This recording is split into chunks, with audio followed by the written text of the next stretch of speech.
Good evening. I'm happy to welcome all of my fellow board members and call the January 22nd, 2019 school board meeting to order. Whether you are in attendance here or watching from another location, my colleagues and I are pleased you took time to join us. We appreciate and applaud your commitment to partnering with us in support of our schools, our students, our staff, and our community. While the board and Brevard Public School staff members are fully committed to doing our best to ensure excellence in Brevard Public Schools, we know that our success depends heavily on an engaged and committed community to work alongside us and help us to continually improve. Thank you for being an active participants in the process. Pam, roll call, please. Mrs. Belford? Present. Mrs. McDougall? Present. Mrs. Deskovich? Present. Mr. Susan? And Mrs. Campbell? Present. Please join us in a moment of silence as we mourn the loss of two of our BPS family members, Dexter Burns, an instructional assistant at Oak Park Elementary, and Sarandon Bradford, a student from our BLAST program.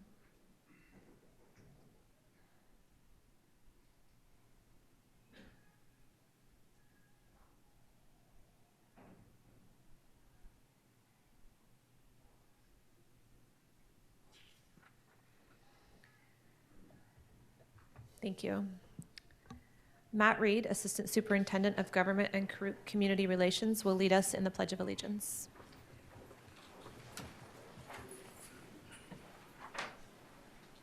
I pledge allegiance to the flag of the United States of America and to the republic for which it stands, one nation, under God, indivisible, with liberty and justice for all.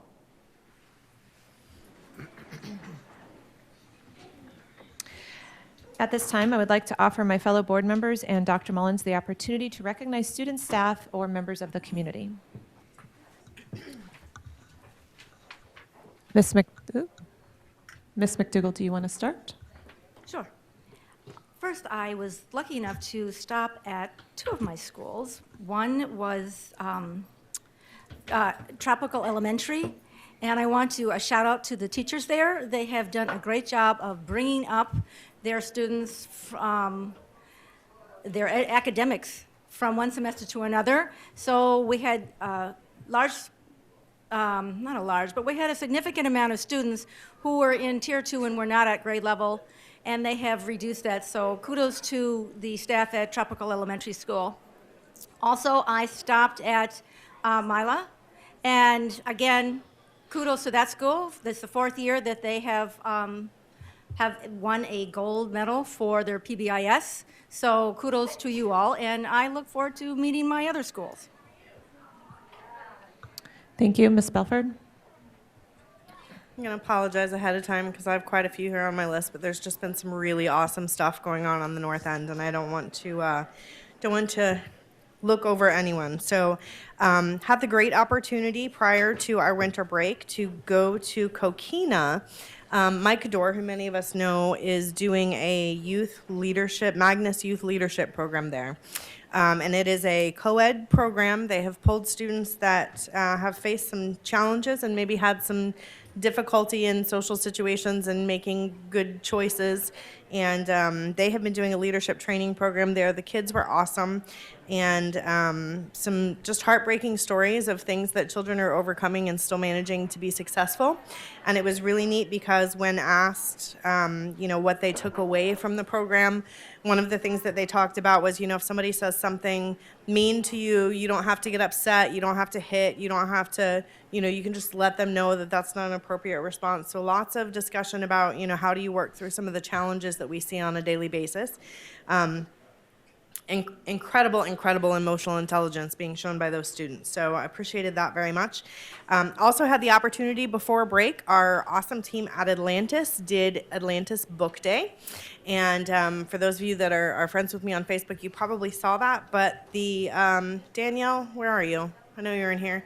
Danielle, the assistant principal at Atlantis, came up with the concept of doing a book day for the students. And had volunteers that carried through with that and reached out to the community. They had book collection sites around the community.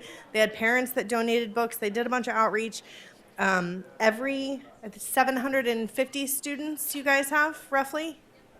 Every single one of those 750 students got a new book to take home or lightly used book to take home over the winter break.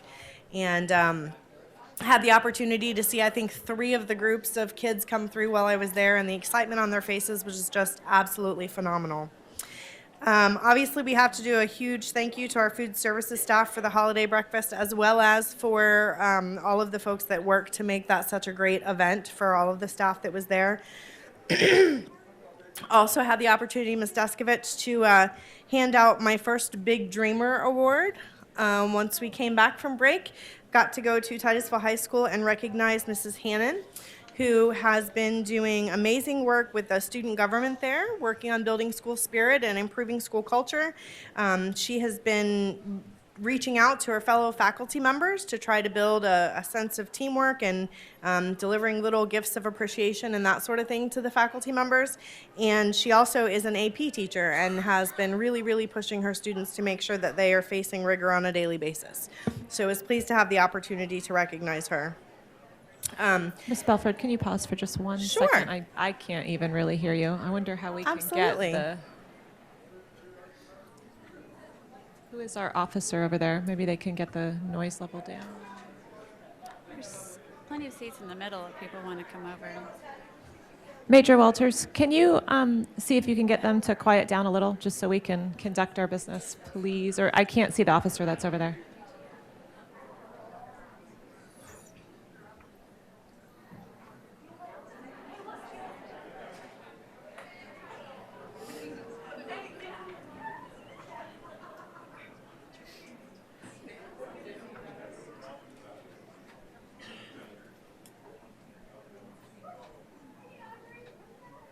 It's a little better.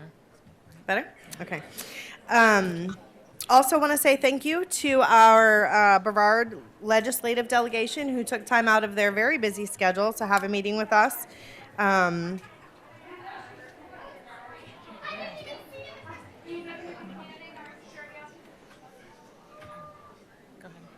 ahead. And they had quite the full schedule that day, so we appreciate them taking that time. That evening, Dr. Mullins and I had the awesome experience of attending the Infinite Scholars event that was hosted at Rockledge High School. And for those of you not familiar, it is a scholarship fair that has taken place, I think, for the past 3 years. This year we had 31 colleges that were in attendance. There were 437 students that attended the fair, and $5 million in scholarships were given out to our students that night. Phenomenal opportunity. The students come in with their transcripts. They visit the colleges. They get offers of acceptance as well as scholarship offers right there on the spot, and walk out with offers in their hand for various schools and various scholarships. Really a neat opportunity, especially because a lot of the students that were attending that scholarship fair probably didn't think that college was going to be a reality for them. They were not the 4.0 students with, or 5.0 students for our students that have weighted GPAs. Many of them have had some struggles in school, but they were able to find connections that provided an opportunity for them to attend college. And so we are very thankful to Infinite Scholars for bringing that opportunity along. I'm almost done, Ms. Deskovich. I have 3 more. The amazing team of the astronaut feeder chain, and I have told them that we have to come up with a better name for them because they truly, the leaders and the teams at those schools are truly working together as one team in the north end of the district. That includes Astronaut, Madison, Pinewood, Mims, Oak Park, and Southlake. Did 2 community outreach nights last week called My Child Matters, coordinated with the North Brevard NAACP, and did outreach to numerous families to come in and find out about resources that are available for support in our schools and begin to build relationships and talk about how we can all do a better job supporting our students. They did it at 2 locations to make it convenient for the families. And great turnout there by staff and by parents as well. I think everyone walked away feeling a little bit better about what we can do to make sure our students are successful. Also had the opportunity to attend Titusville High School, where they were recognized as doing more heart screenings with who we play for than any other school. 275, I think, heart screenings they've done at Titusville High School. Out of that 275 students that they have screened, they were able to identify 2 students that had heart defects that would have put them at risk for sudden cardiac arrest on the field, both of which were in the process of moving toward summer practice with athletics. And so we were able to save them very thankfully. And then my last one, yesterday, Dr. Mullins and I had the opportunity to participate in the North Brevard Martin Luther King Parade and Heritage Festival. And it was kind of ironic because if you were paying attention to the things that I talked about that are going on in the North End, all of them kind of fall in line with Dr. Mullins's marching orders to us as a district team about building bridges. And the theme of the parade this year was building bridges in the community and beyond. And so it was a great opportunity for us to be able to join them in that mission of building bridges and really have some great discussion about where we need to go as a community and what we need to continue to focus on to help our students be successful. So awesome things going on in the North End. I'm very excited and thank you for your patience. You've been very busy. Ms. Campbell. Before the Christmas break, I was able to go to 2 of our 50th anniversary celebrations, one at Imperial States and one at Lewis Carroll Elementary, and it was a lot of fun to see the history of those 2 schools, and I believe we have more 50th anniversaries coming up this year. So 1968 was a big year. Also, 2 of our South End bands, Heritage High School Band and Bayside Band, participated in the Christmas extravaganza. It was down in Palm Bay, and they marched and helped with entertainment. It was a huge community event attended by anywhere between 7,000 and 10,000 people, and they were part of the entertainment, and they did very well. The last couple weeks, I've been at lots of our schools. Just want to recognize a few. One, I want to recognize University Park, Principal Anna Diaz, and especially their partner and education coordinator, because I feel like University Park has set an example for using our community partners all over their school, from the time you walk in the door to all the way back to the playground. You can see evidence of the way they've utilized those partnerships. And Principal Diaz she's a rock star in getting the community to come and help in a school that has low attendance, high turnover, and one of the highest homeless populations in our county. And so she really maximizes those partnerships. And I just want to recognize her. And I know she doesn't do it alone, but she's good at maximizing those opportunities, and that's what I like to see. I was at Mel High last week and found out that they have founded a junior Zonta club. And if you don't know what Zonta is, you're right with me. I had no idea what that was until last week. I had to Google it. Part of their organization goals is to increase awareness and fundraising for human trafficking, to stop human trafficking. And I believe the sponsor was telling me that the club was a result of a reading class assignment. And they did an assignment on it. Yes, there she is.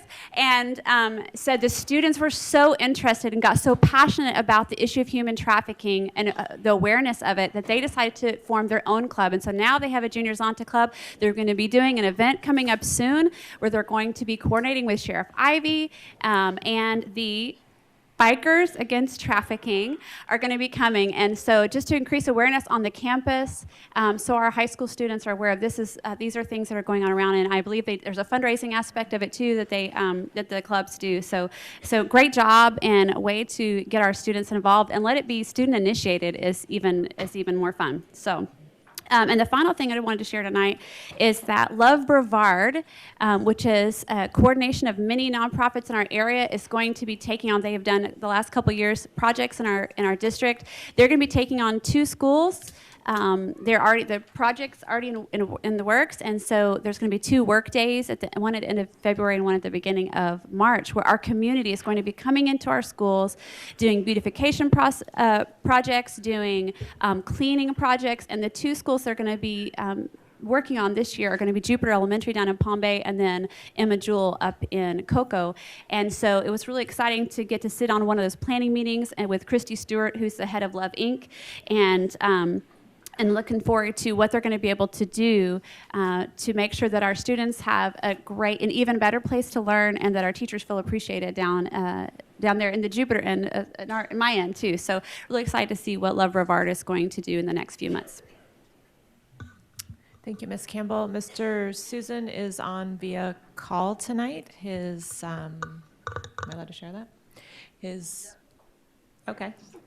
And so we'll hear him from the sky. His wife, who's a principal at Assistant Principal Crow. the assistant principal. At Holmes Regional Medical Center Labor and Delivery Room, awaiting the birth of our daughter. For everybody that's in there, I apologize that we can't be there. I'm really happy that there's our information technology group's able to get me into the meeting. I did want to echo some of the same sentiments as far as the scholarships at Rockledge High, the legislative delegation.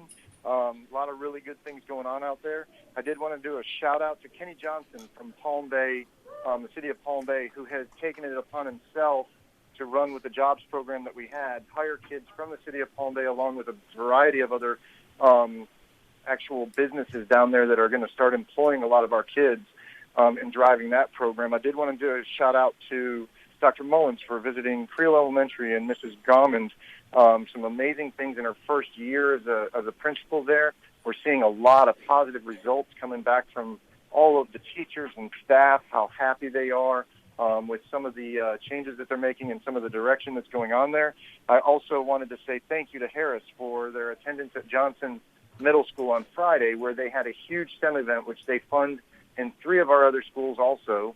And they have a lot of innovation that goes on, and it just goes to our partnerships between Northrop Grumman, Harris, and all of our local communities as far as partnership with STEM events. I did want to say thank you to the Economic Development Council.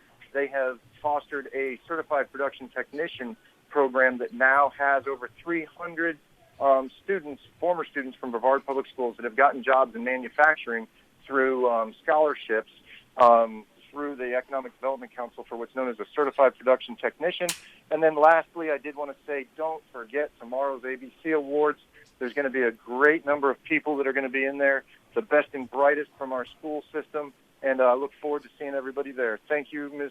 Chair Belford, or Ms. Chair Deskovich. I will talk to you soon. Thank you, Mr. Susan. Dr. Mullins. Thank you, Ms. Deskovich. I'd like to echo Ms. Belford's and Mr. Susan's compliments of the Infinite Scholars Program.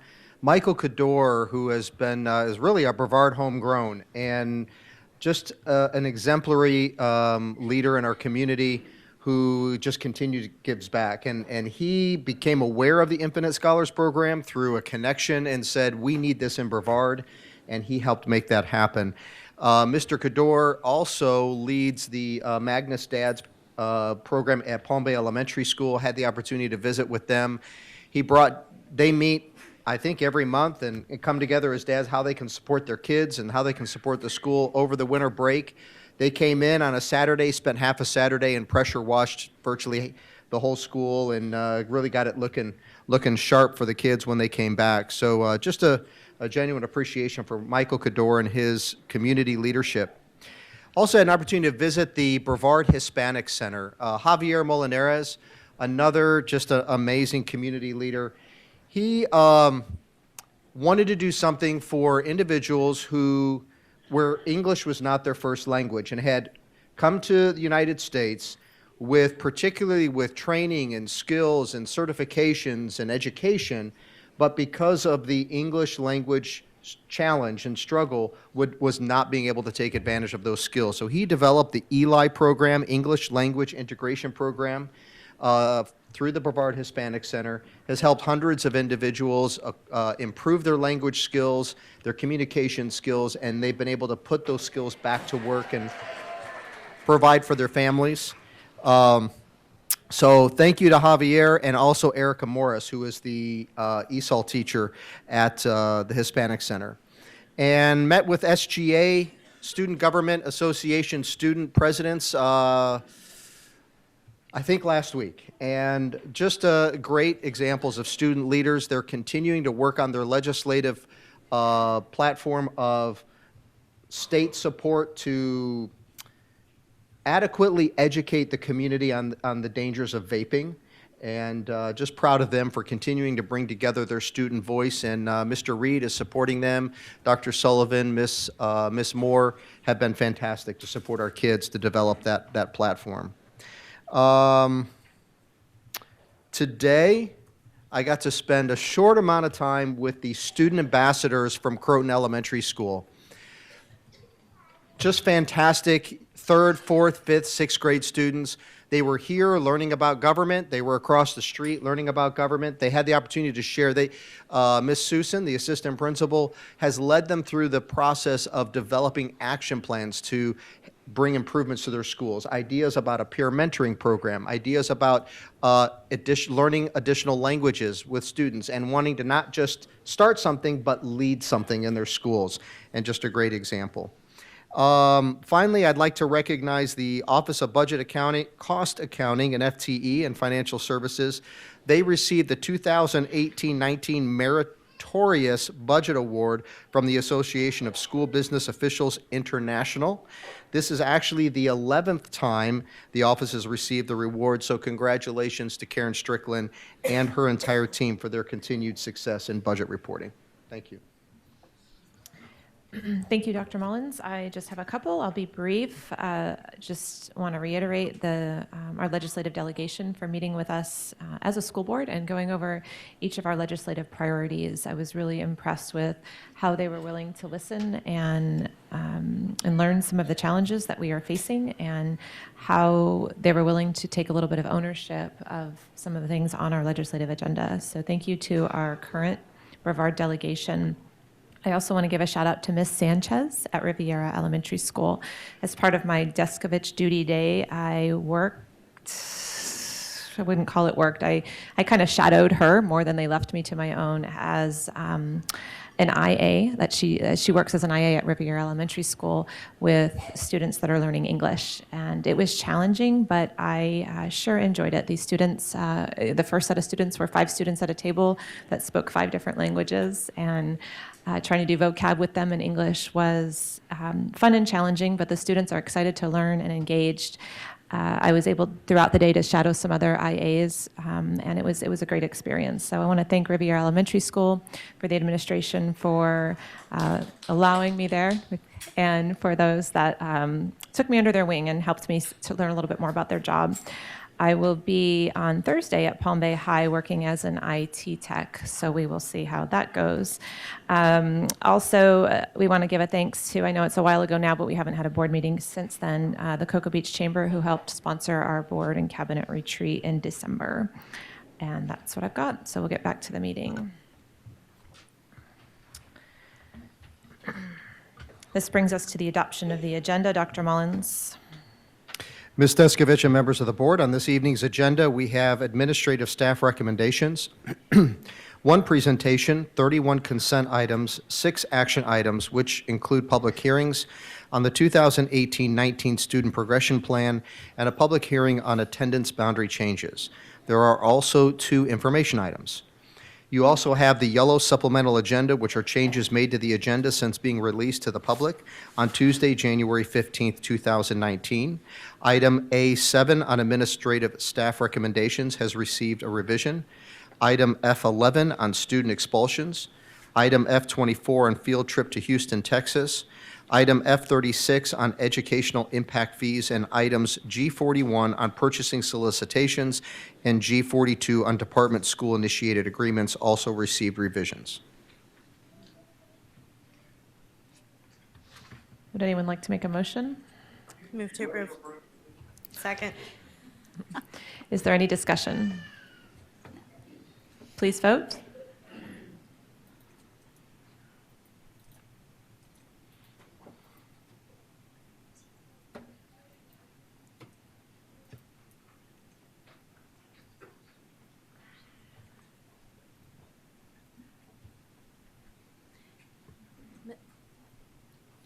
Will you be asking Mr. Susan how he's voting so that we know how? Will we have to do that for each vote?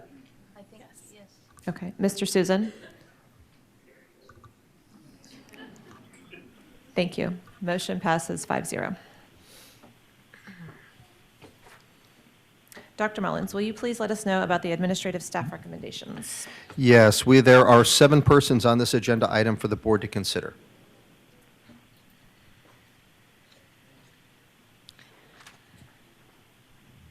Move to approve. Thank you. Katie? Move to approve. Oh. Ms. Campbell, move to approve. Mr. Susan, would you like to second? Yes. Motion Made by Ms. Campbell, second by Mr. Susan. Is there any discussion? Please vote. Yay.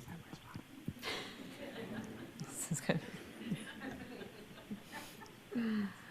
Motion passes 5-0. Pam, do you enter that in for it to appear on the screen? Okay, there we go. Motion passes 5-0. Dr. Mullins.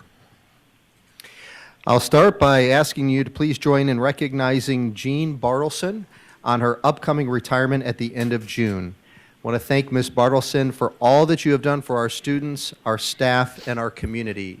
There she is.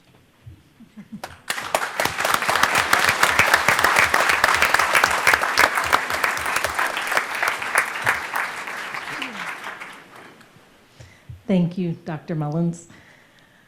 It has been a privilege and an honor to serve Brevard Public School children for 30 years. I'll be joining my husband in retirement, who also served Brevard Public School children for 30 years, and I'm sure looking forward to my next chapter. Thank you.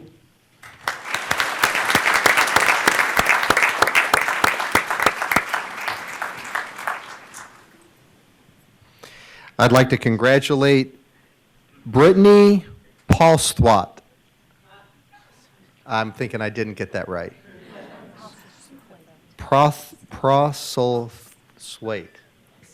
It's postal weight. Yeah. It's a mouthful. I'm sorry. That's okay. I will work on it, though. Brittany, on her reclassification and transfer from the position of teacher at Edgewood Junior Senior High to the position of assistant principal at Madison Middle School. Congratulations, Brittany.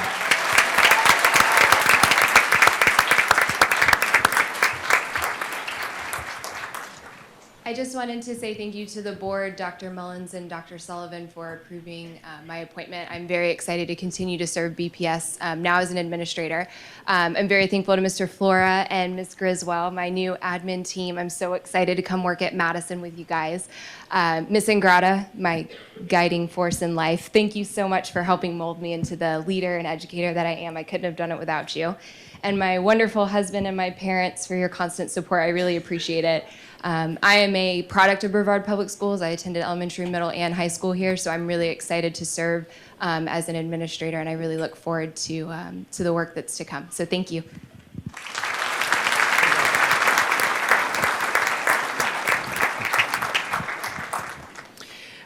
I am going to get this next one right. Congratulations also goes out to Jennifer Clark on her reclassification and transfer from the position of 10-month assistant principal at Oak Park Elementary to the position of principal at Atlantis Elementary. Congratulations.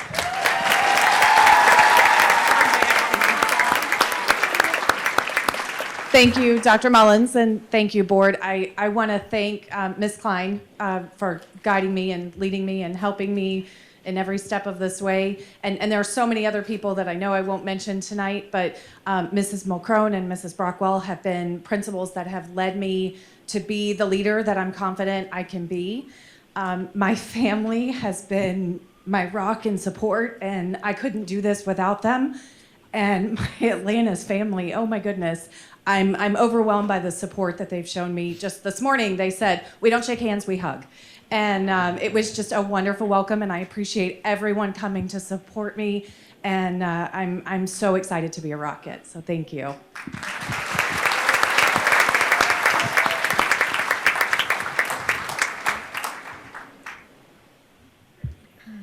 There are no recognitions and no proclamations this evening, so we're going to move on to the presentation portion of the meeting. Dr. Mullins. Our Chief Financial Officer, Ms. Penny Zerker, will provide us with an audit update. Thank you. Good evening. Each board meeting following the audit committee meeting, we bring you the audit update for transparency purposes of the audits that were accepted by the audit committee. Our last audit committee meeting was December 7th, so tonight we bring you the audits they reviewed. The first audit was our 2017-18 internal audit of internal accounts. The purpose is to test compliance and controls around our schools' internal accounts. Detailed testing occurred in 15 areas, including cash receipts, expenditures, bank reconciliations, and other account ledger reviews. We also conducted it is a compliance audit. Random sample of transactions are pulled. Any error found in that sample is considered a finding. What this means is if there's only one error, the school will get a finding, but it may be the only error made by that school all year. Or you could have a school that has no findings, but in reality, there are multiple errors that are occurring. So it is a compliance audit on testing only. Our results this year compared to prior year, unfortunately, did not come out as well as we had in the prior year. 20 out of 82 schools had no comments. This is a reduction of 42 of 22 schools from 42 last year. 56 had 2 comments or less, again a reduction from last year of 71. We had total comments of 173. This is an increase of over 60 over last year. We're attributing a lot of these findings because many of them were for general ledger review and processes that principals have some impact on. And this year we did have a large principal turnover of 26 principals, in addition to the 22 we had last year. In recognizing this as possibly impacting our results, Mrs. Klein, Dr. Sullivan, and I are working to put together an upcoming principal training on their procedures and what they're supposed to be conducting, and that will be conducted at the principals meeting in February. Just taking a look at our targeted schools, as you will remember, each year we look at the schools that have had recurring findings or a large number of high risk or moderate risk schools. And unfortunately, again, this year, that number has climbed from 8 last year to 12 this year. The district observation continues from prior year regarding centralization of processes and sponsor training. The observation continues to support the current initiative of implementing centralized internal accounts and continues to support providing teacher and sponsor training. The RSM auditing group has reviewed the first draft of our training for teachers and sponsors, and we anticipate that being sent out to teachers and sponsors within the next 30 to 60 days and becoming an annual training for all of our teachers and sponsors. We also had a pharmacy review on our pharmacy benefits manager award. The primary purpose was to evaluate concerns identified by the board, including Cigna's disqualification, a non-disclosure agreement, is SIAC, or the Superintendent's Insurance Advisory Committee, being operated as intended, and was the selection committee's award decision appropriate? The RSM reviewed board minutes, videos, as well as SIAC meeting minutes and videos. They reviewed all documentation regarding the RFP and interviewed Cigna representatives and reviewed a report prepared on the same thing by the district's quality control department. Key takeaways was the district was authorized to disqualify Cigna's bid. Process was not followed on the non-disclosure agreement. SIAC is operating as intended, and no exceptions were found to the RFP process. The last report is on a whistleblower complaint. They were asked to evaluate allegations of impropriety in employment compensation process. They reviewed the official period of review was July 1, 2016 forward. Field work began in August.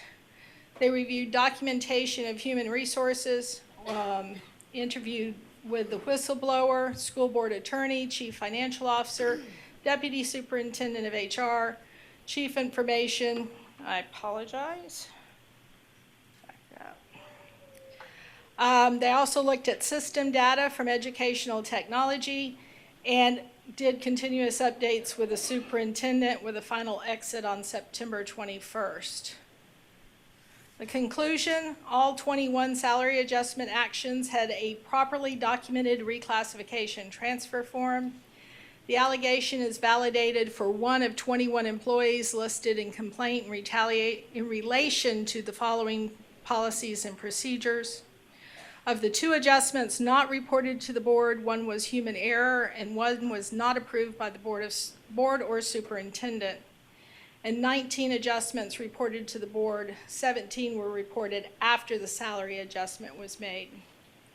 Recommendations by RSM is for the board and the superintendent to collaboratively review current delegation of authority levels and roles. Policy should clearly state what the parties' roles are. Handbook should be updated to align with policy. And if the board intends for the superintendent to approve each adjustment, the form should be modified to allow for the superintendent's signature. If the board intends to have all salary adjustments reported to them, the form should be modified to include that.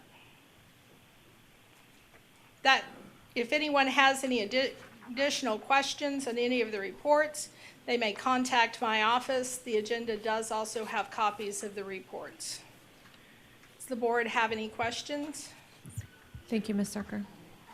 Does anyone have any questions or comments for Ms. Sarkar? Thank you. Thank you.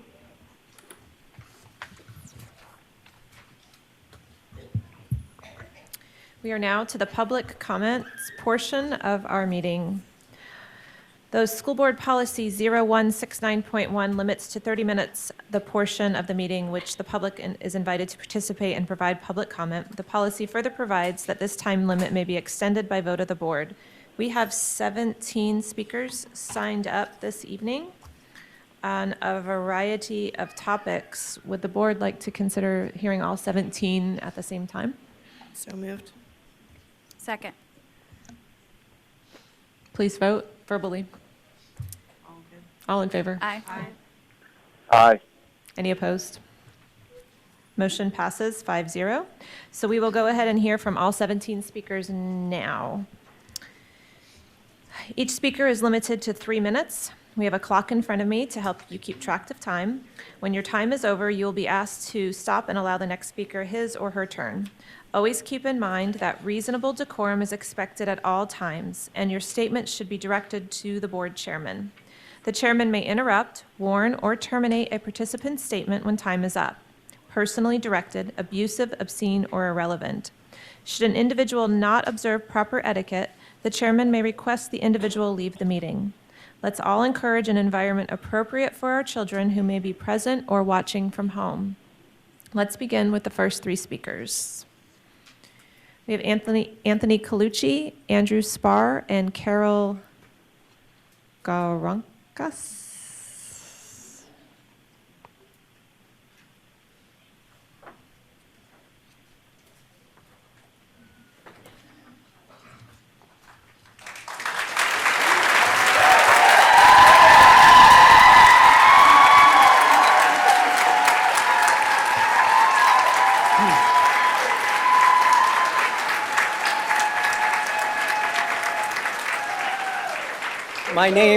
My name is Anthony Colucci. I'm proud to be the president of the Brevard Federation of Teachers. You've ignored our teachers for long enough. You've kept your eyes shut for long enough, and tonight we're here to open your eyes. This year, this board and superintendent made the decision to be as difficult as possible at the bargaining table. In 5 months of negotiations, you only agreed to 4 proposals. You canceled sessions, delayed requests to meet in a timely manner, and used the election as an excuse to not make any decisions. We were ready for the special magistrate hearing to be held in February, but you pushed it off until at least April. Now, if your goal was to enrage your teachers, I would say you've played that masterfully. But while you were playing games, we came to the bargaining table with solutions to improve education in Brevard. We came with solutions to pressing problems, solutions to lack of planning time, a substitute crisis, discipline issues, advanced degree pay issues, and many others. And after you shot these down, you offered nothing, no solutions. Your teachers brought solutions and you blew them off. Do you really think you know better? You don't. And let's talk about raises. How do you reconcile the fact that we are the second most experienced workforce in the state and $1,103 behind the average pay? How do you reconcile the fact that Orange County and Volusia County did better than we did for 3 years in a row, and Indian River County and Seminole for 2, and Osceola this year? Oh, and Pasco, Hernando, Lake, Pinellas, Bay, Baker, St. John's, Polk, Glade, Hardy, Clay, and Marion have all been offered more than us this year. How do you reconcile that? Stop trying to gaslight us. We deserve comparable raises, and we're going to fight until we get them. It's unacceptable. It's unacceptable that over winter break, you lost a young and effective teacher who went back to college for computer science. It's unacceptable that one of my daughter's very best teachers is leaving for a job in the space industry. It's unacceptable that an enthusiastic teacher informed me she's going back to school for nursing and will be gone in a year or two. And it's unacceptable there were 79 instructional vacancies on December 17th, and that our students are being taught in overcrowded classrooms by uncertified teachers. You're failing the students and teachers of this district. And finally, I will tell you that it is unacceptable for this union to sit back and let these things happen. This union stands in solidarity with teachers and education support professionals in Los Angeles, Oakland, Virginia, and Denver. We stand in solidarity with educators from all over the country who are offering solutions to pressing problems and demanding that our future is funded. Our union cares, our union shows up, and our union fights.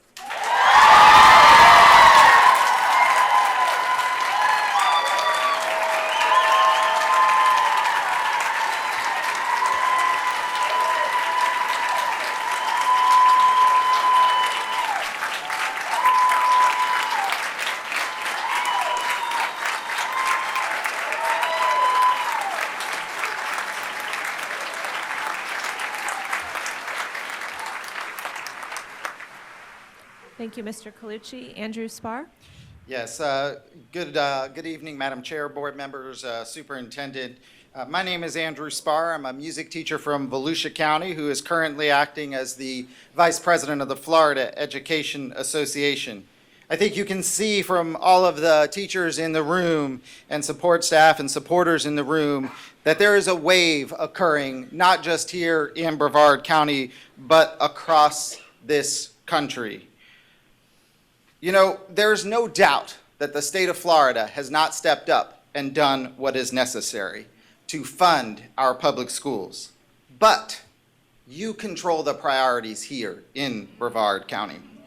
You have an opportunity to ease the stress of all of these people sitting behind us.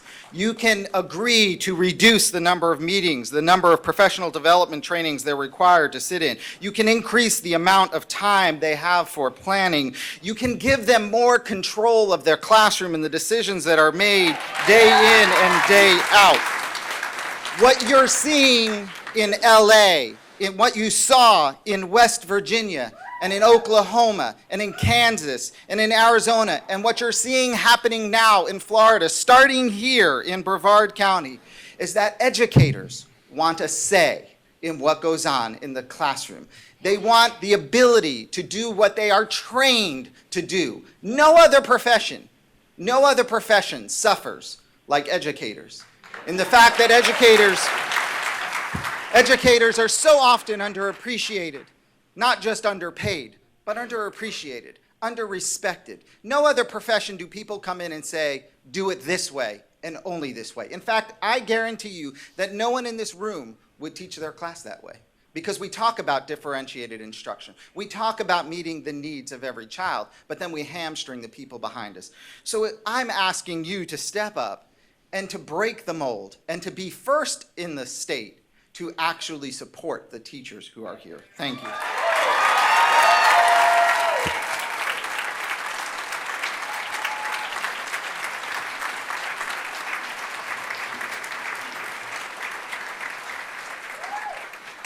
Thank you, Mr. Spar.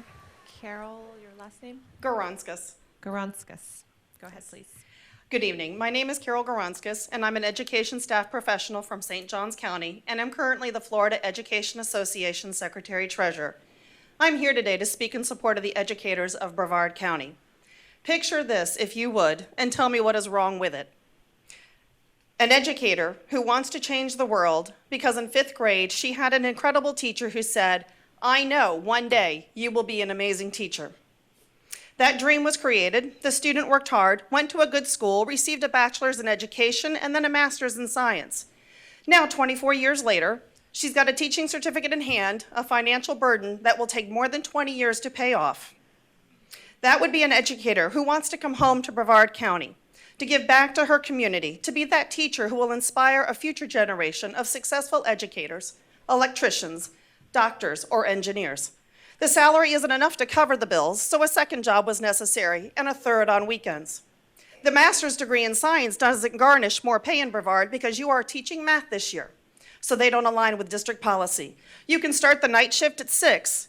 You can't start until 6 because you are working 2 hours past your workday to be able to grade everything you didn't have time with out of planning period. You work until 10, you're home at 10:30, you're doing lesson plans for the next morning. Now, you can't get any work done during the day because PD interrupted it. The night shift will end, you'll go home, you'll plan. Saturday and Sunday will lose those days because you're working your third job to pay for your rent, healthcare, car payment, insurance, food, and resources for your classroom, not provided by the district. I ask again, what is wrong with this picture? Ladies and gentlemen, our coworkers never went into teaching for financial gain. They will never be rich, but they will be rewarded by the success of their students, which an educator is priceless.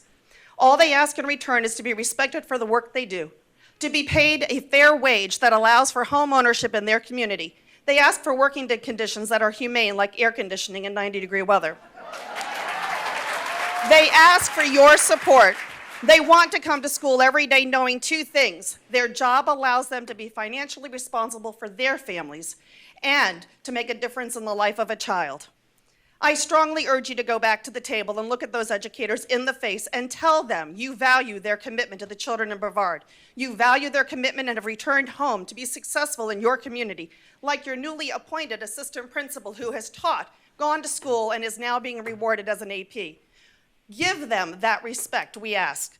Please be open-minded to the proposals that have been passed across the table.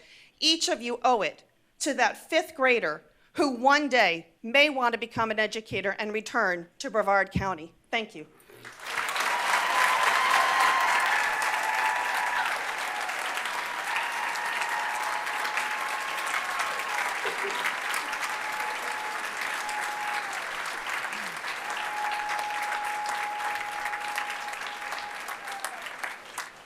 Thank you. Our next three speakers are Vanessa Skipper, Christine Chandler Bobo, and John Lee.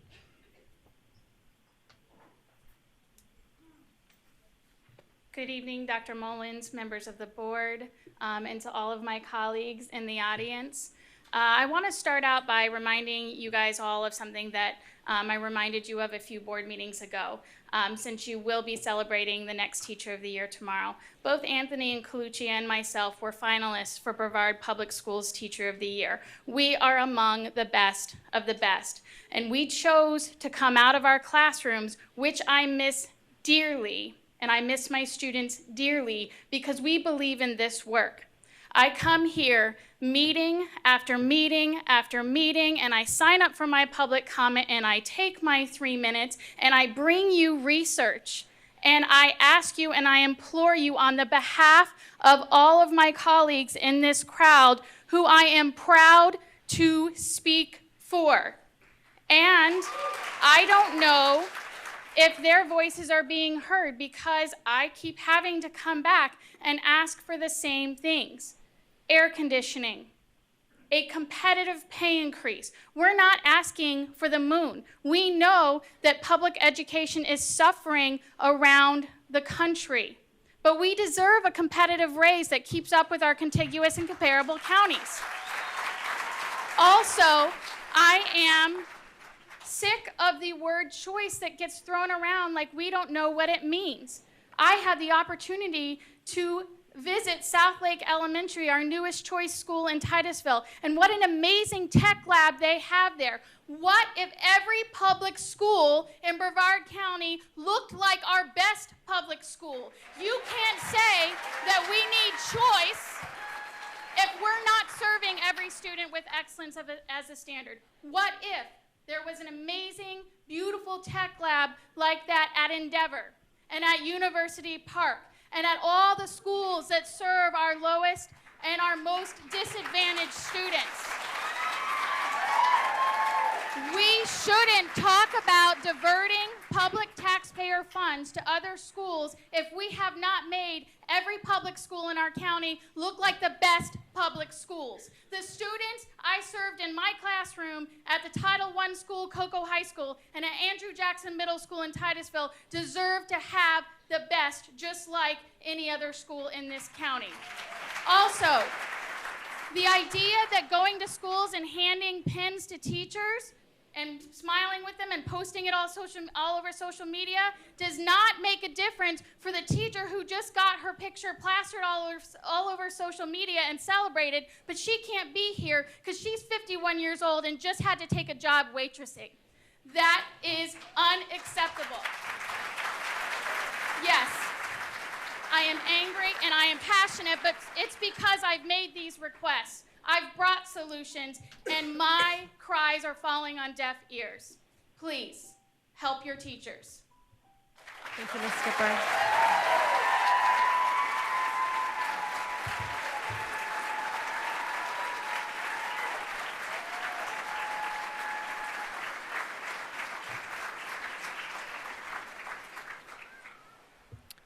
Go ahead. Good evening. Mr. Susan, out there in Babyland. Thank you for attending our Central Area Bus Driver Christmas Luncheon. I encourage each of you to dedicate time to all BPS employees in your districts. Your support staff is part of why our schools and departments run so smoothly, and we should be included in your monthly agendas. At our luncheon, Mr. Susan, you spoke briefly about additional monies found in the budget that can be used for employee wage increases. We only hope this statement comes to fruition. The voters of our county, and not just 5 people, should have decided on a millage increase that could have been earmarked for support staff and teacher raises. You are failing our students by not investing in your employees, and this will affect the motto of our district. How can you serve with excellence if you are not paying your employees a living wage? You shared with me your desire to create a committee for each of our divisions so that the board can receive information directly from the support staff. Can you please let us know when this committee will begin? Now I will share with you a new dilemma, another gem left by transportation's former leaders. It has developed over the last year and is one we have not faced before. We have now have help wanted signs for mechanics hanging next to our bus driver wanted signs in each of our areas. Our district is short mechanics who perform state-mandated every 30-day inspections on our school buses. We do have applicants for these positions, but because the pay is so low, qualified candidates offered the job decline to accept. For BPS to hire and maintain quality professional workforce, it must pay industry standards. Our district doesn't even come close. One of our mechanics left our employee this last December for the same job in a district south of us. He was hired making almost $7 more an hour and is making $3.50 more an hour than our assistant foremen make at BPS. We must fix this and address the huge gap in our wages based on surrounding counties and at state and industry levels. Support staff positions were once coveted in our community, but not anymore, because we offer dead-end jobs without opportunity for advancement, and our wages are critically below industry standards. Unless, of course, you have a degree and your position falls under the ESF umbrella of the desk switching pay increase. Keep this in mind. BPS is encouraging students who are not college-bound to pursue careers in technical fields, yet pay their technical-based employees at wages that would discourage them from becoming long-term employees of our district. Our positions need a significant increase in wage earnings so we can better our future and the future of Brevard County. Put pay increases back in the budget, adjust our wages to equal industry standards, reward longevity. Experience should matter. Make us a priority and don't make us continue to struggle and fight for every penny. Thank you. Thank you.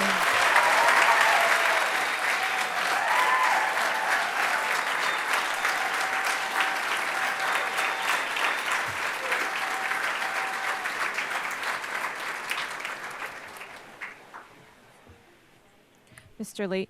Oops. Good evening. My name is John Lee. I'm not really used to doing a lot of public speaking. I'm a resident of Brevard County for 40 years, and I've known Kirk Kaufman for over 20 years. I met Kirk when my daughter first entered Central Middle School. He was a teacher at that time, and through the years, we've met on different occasions. I was at his wedding. I run into him socially.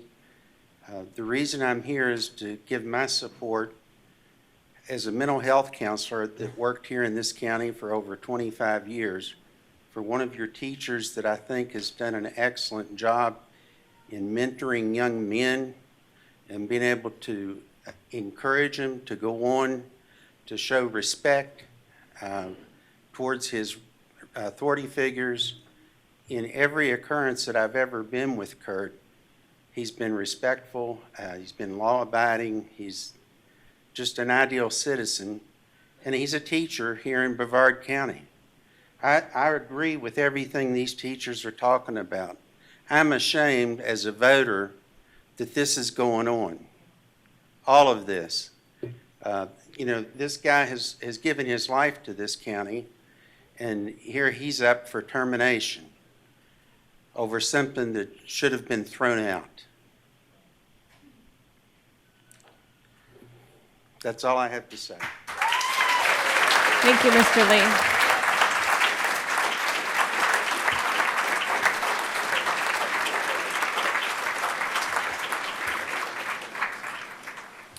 Our next three speakers are Brenda White, Julie Nail, and William Halloran.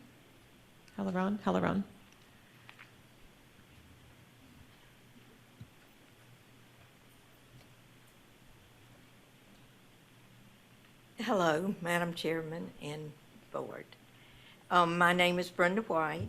I'm taught in Brevard schools for 36 years. My husband also taught for 39 years, and he taught with Kurt at Central, and he was like a son to us, Kurt was. And I would just like you to know what Kurt is like a man to us and everything. His parents died fairly young, so he had to work hard to get an education and to improve himself. And what he's got today, he worked hard for.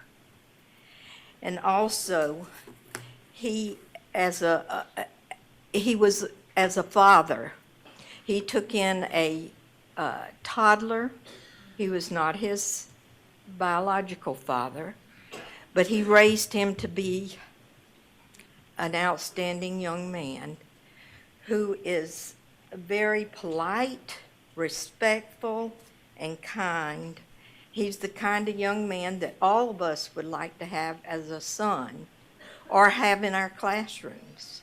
And that's what Kurt stood for. He expects respect. He expects you to be kind to others. He expects you to be polite. And that's why I wanted to tell you tonight exactly what Kurt's like. He's a very good man and has a very good son. Thank you. Thank you, Ms. White.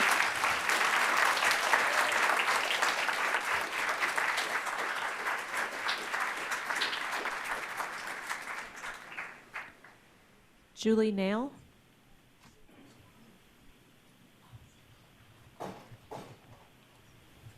And if William Halloran can be ready to speak right after Julie, that would be great.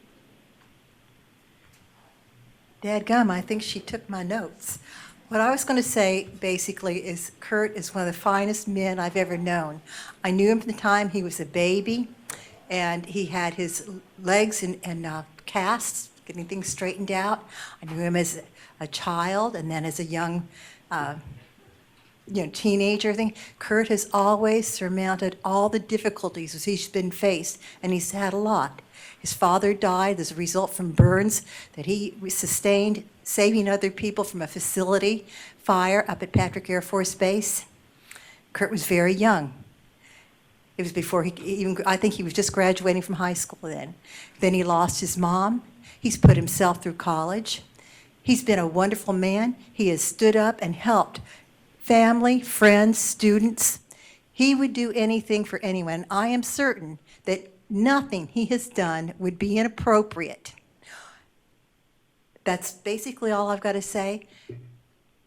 Anything that doesn't support Kurt in continuing to work until he retires would be a travesty and a horrible miscarriage of justice. Thank you very much. Thank you, Ms. Nail.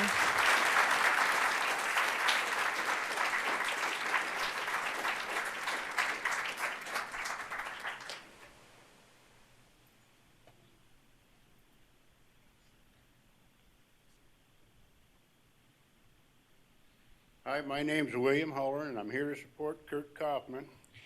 He has made a terrific difference in my grandson's life, although music isn't Kurt's specialty. My grandson has no ability to play athletics or anything.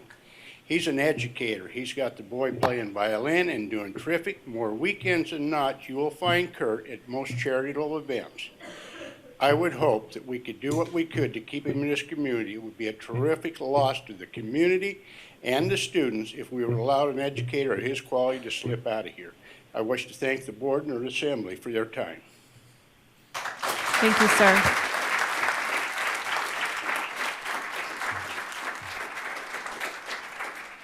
The next three speakers are H.B. Stivers, Deborah Intervena, and Goran Harn.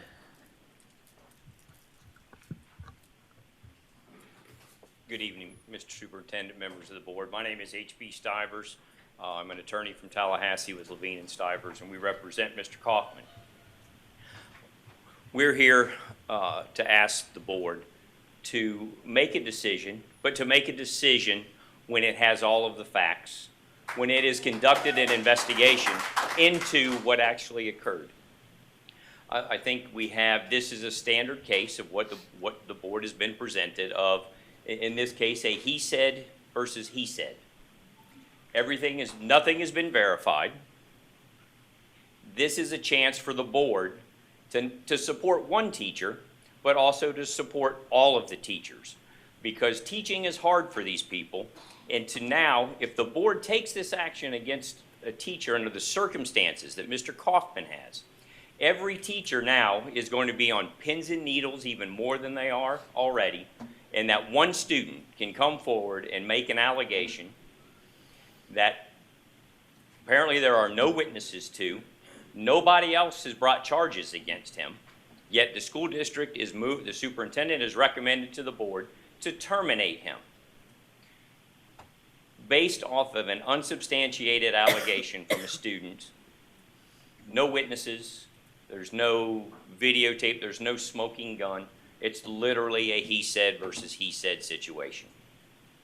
Again, this gives the board the opportunity to show support for a teacher that a student can't make an unsubstantiated allegation and they risk losing their jobs. Mr. Kaufman has been here for 28 and a half years. Now, a middle school student is going to tarnish that and get him terminated. That's not acceptable. If the board is going to proceed and do this, rest assured that we're going to take the board to task and make the board prove the allegations that they're asserting against him, that there was something that he did, that he affirmatively did to arguably harm a student. We don't think that there's information out there that's going to allow the board to do that. Apparently, we have issues that I was unaware of cost issues. Quite frankly, a termination case is not inexpensive for the district. It's much more so for the teacher that's impacted by it, of course. And it takes time. There's a significant cost factor that goes into this board in making a decision such as this. We ask that you show support for one teacher by showing support, show support for all of the teachers by showing support for one teacher, that one student's unsubstantiated allegation can't get them fired. Thank you, sir.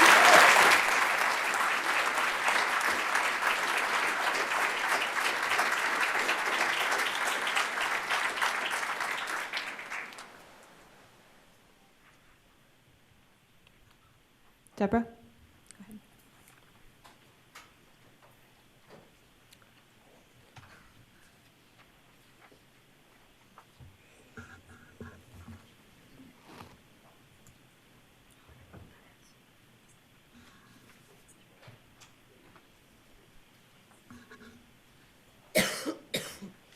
Good evening. My name is Deborah Intravia, and I'm the Director of Professional Relations for Sign Talk Florida, a sign language interpreting agency. In July of 2018, Sign Talk Florida was contracted to provide sign language interpreting services for Brevard Public Schools. Previously, we had been piggybacked with a contract through Orange County Public Schools, and we've been servicing Brevard since 2011. The prior and current contract are intact and in good standing. On July 9th, Sign Talk received transmittals for 5 students. These transmittals indicated services extended through the year with the caveat, if the schools hired a BPS interpreter, the ongoing request would be canceled. On December 19th, 2 days before schools closed for winter vacation, all 5 cases were canceled. When we questioned the meaning and intent of the email, we were assured that our contract was in good standing and not to cancel our interpreters at this time. This was conducted most unprofessionally and improperly. There was no prior email, consultation, discussion, or explanation. The information was immediately dispersed to the deaf and hard of hearing teachers and administrators at the various schools, some of whom informed our interpreters that we no longer had the contract, and if they wished to continue providing services to their students, they had to do so through the other agency, CCI. On January 10th, we received a follow-up email that Sign Talk would continue providing services for 2 students, and the other agency, CCI, would provide services for the other 2 students. The 5th student had graduated.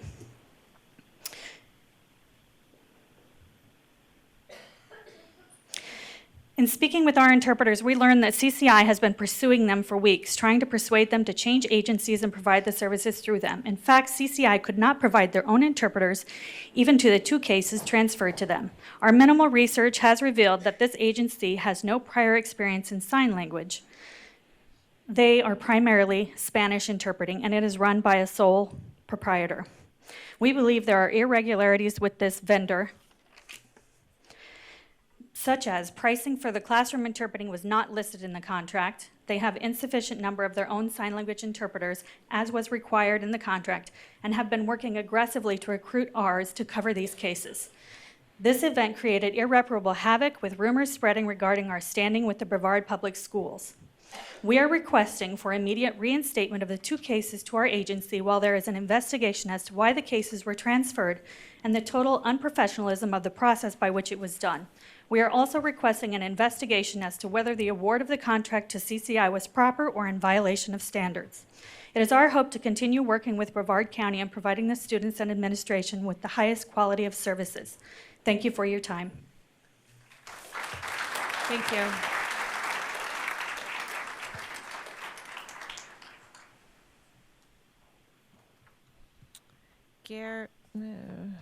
Garen Harn? Good evening. My name is Garen Harn. My wife Lindsay is also here in attendance with me this evening. We are attending the school board meeting this evening based on the fact that we're one of the families who will be directly negatively impacted by the proposed attendance boundary change involving Pinewood and Mims Elementary. As you're aware, the proposed change would result in the neighborhood of Indian River Preserve being rezoned from Mims Elementary, so quite a change. The reason we and many other families purchased homes in the neighborhood of Indian River Preserve was due to the fact that it was advertised to be for Pinewood and not Mims Elementary. Assuming that the decision has already been made to move forward with the rezoning, we just asked if the board would consider a win-win situation that would allow the students that are currently attending Pinewood Elementary to continue to attend there. Specifically the children and their siblings, regardless of their current grade level. Any other families that move into the neighborhood would then be aware of the school zone change and be able to make the appropriate decision. That's all it is, and I appreciate your time and consideration. Thank you, sir. That's a fair request.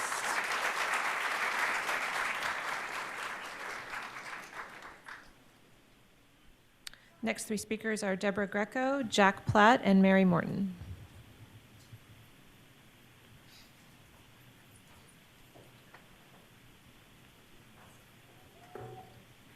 Good evening, Superintendent and board members. My name is Deborah Greco, and I am the Chief Negotiator for your 3,400 plus support employees. I've heard Anthony up here speaking tonight about the importance of getting a raise. I know they're going to impasse because they did not like the offer they were given, but I have to tell you, you're better off than I am, because I was told by the previous HR chief negotiator that the board had told him not to make a financial offer to local union 1010.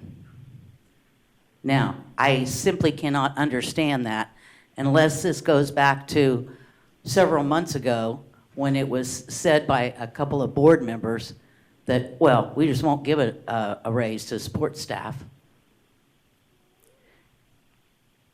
3,400 people, bus drivers, cafeteria workers, custodians, the people who fix your air conditioner that everybody likes to complain about. You know, it's ridiculous. And I told the negotiator that I would not go back to the table until until they had an offer prepared for us, because it's just simply a waste of time. Now, you know what, I mean, we're talking at least a 2% bare minimum increase just to keep up with the cost of living. And I think it's inexcusable. If that was really said, why would you make such a statement? You don't want to do anything for these folks? And I understand the teachers deserve a raise also. But who do you think it is that empties the trash, that cleans up the vomit, that cooks the meals, that gets the kids to school? Okay, those are the backbone people of your school. And Ms. Deskovich, if I can make a suggestion, maybe on your duty days, you ride the school bus, you work in the lunchroom. You know, following and shadowing teachers, wonderful, but let's see where the real work is, okay?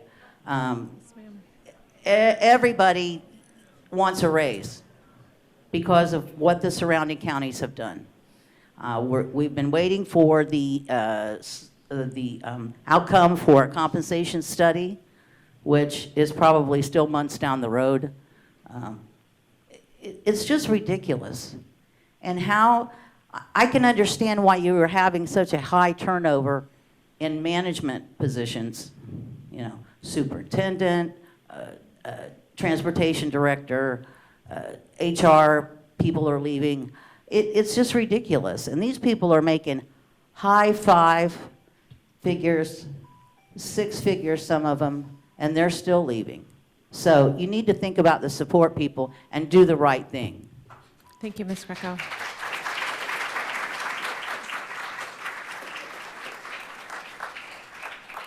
Mr. Platt?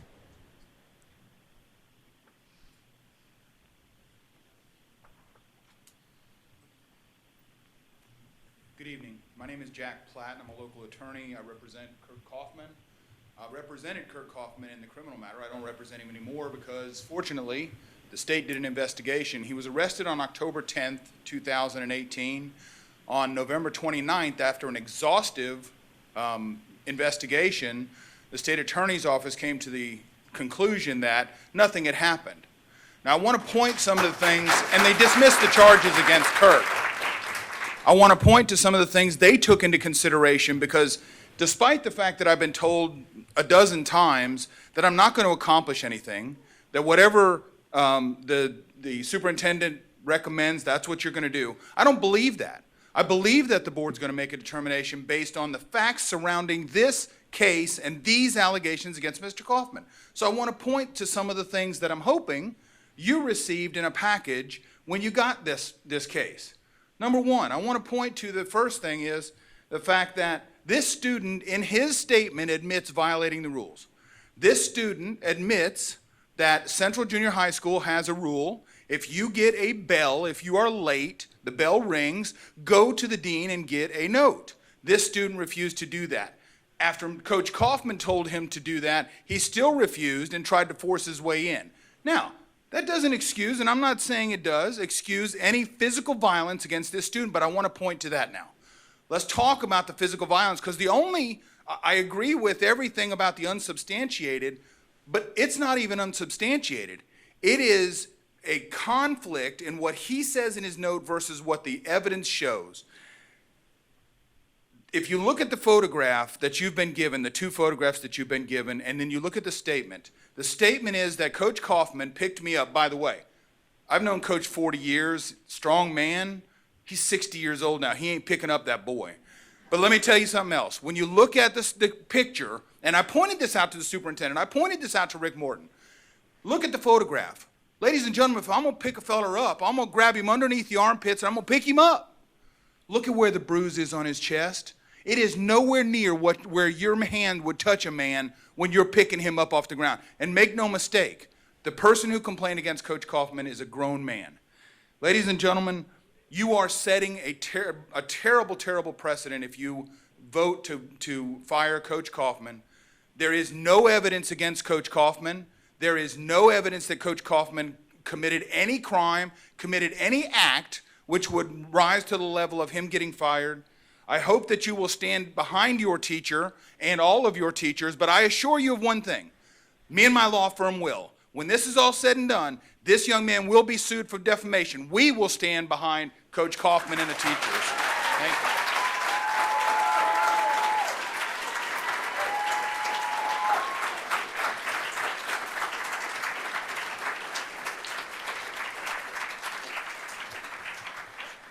Ms. Morton. Good evening. I wasn't planning on speaking tonight. In fact, I have my notes on my phone. But when I was outside, I was talking to a former student, and she said to me that she always remembered how I taught her and her classmates to speak up for what is right. So that's why I'm here. I'll give it a shot. I've worked with Brevard Public Schools for 21 years. I started when I turned 21. It was my birthday that week. During that time, I have consistently earned the highest level in my evaluations. I've been Teacher of the Year twice, and once I was a Teacher of the Year finalist for the county. I also get those high-impact teacher things in the mail that the state sends us. I'm not sure how they come up with that, but I get those. So for the last 21 years, I have felt really valued by my administrators at my schools, my coworkers, my students, the families, and I especially feel valued in my current position. But I don't feel valued by the people who give me my paychecks, and that's you guys. Over the past 21 years, I've also noticed a trend, and that's in education to do more with less.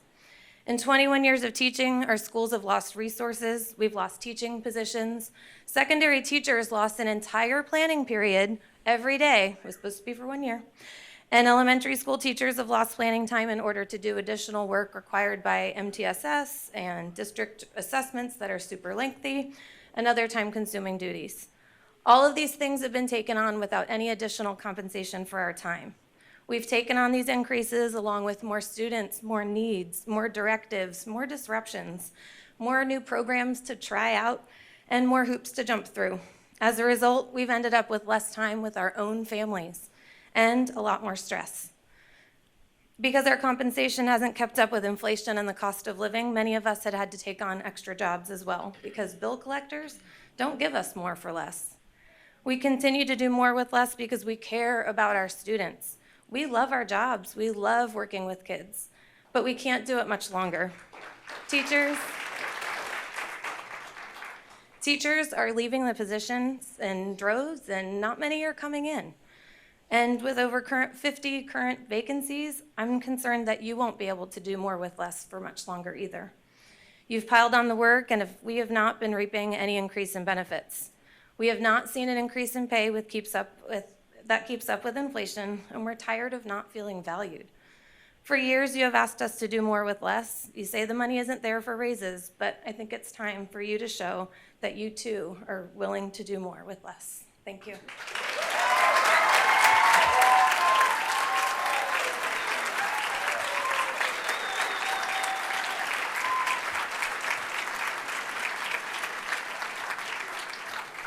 Thank you, Ms. Martin. Our last two speakers this evening are Tracy Hudson-Frantis and Philip Stasek.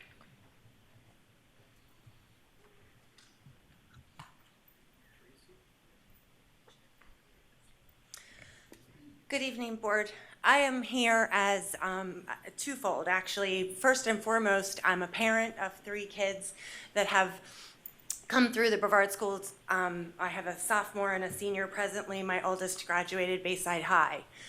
But I'm also a teacher that had to walk away from a position that she loved.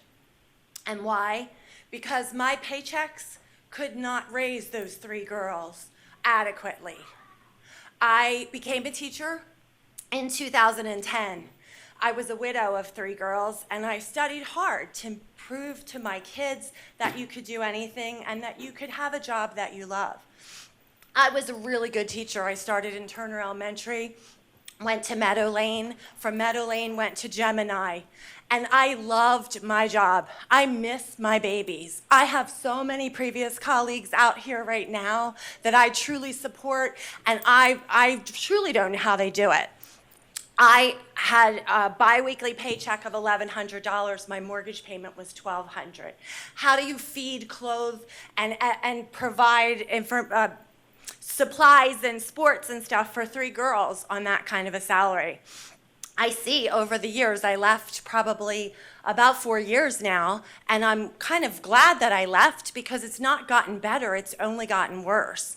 And a lot of the situations that you see that teachers are involved in, various situations that have been brought to light recently, is due to the stress. Do you know what the stress is when you can't pay your bills or when you have to get a second job just to be able to make ends meet?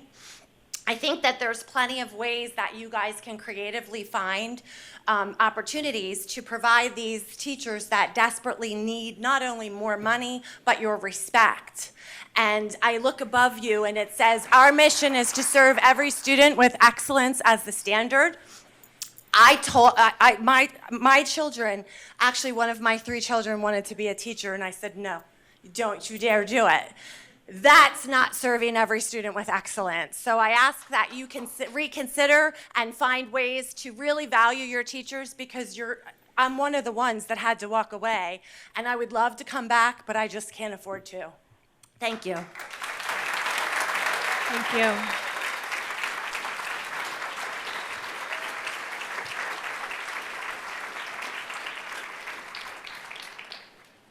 Good evening, Madam Chair and fellow board members, Dr. Mullins, and the disembodied voice of Mr. Susan.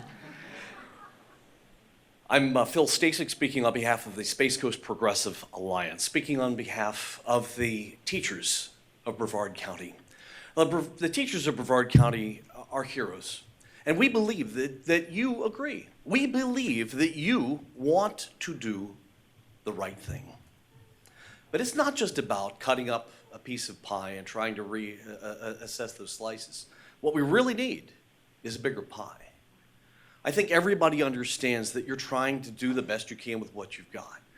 But we understand that you don't have enough. The truth is, our county, our state, does not put value in its public school teachers. The truth is, we all have to stand together, because teachers are raising the children of the future. Our children are the future of our society, and if we do not invest in our teachers, then we are not investing in those children. It's very simple, and I believe in my heart, I know that the community believes that you're trying to do the right thing, but you need more. If there is anything that we can do to help you, if we can inspire you somehow to raise that money, what we can do to help raise more money, to make the pie bigger, so that you can reward teachers for what they do, for the sacrifices that they make on a daily basis. Our teachers really are heroes, and they deserve more. Do you have any questions? Is there anything that we can do to help you? Thank you for your offer, sir. We do need help, and we know how to contact you. So maybe when we have some closed-door discussions, we will. We're always looking for ways to build with our community and community partners. So we appreciate your offer. Thank you very much.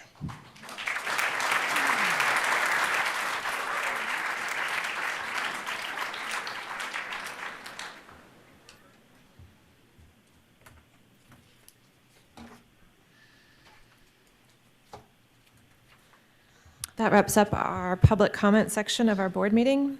The board wishes to thank this evening's speakers. Your willingness to speak to us is appreciated, and might I add that your willingness to come out here and the decorum, we appreciate your decorum this evening, that you've been respectful and yet supporting your cause, and we hear you. Does any other board member or Dr. Mullins have any comments for any of the public speakers? Go ahead, Ms. Belford.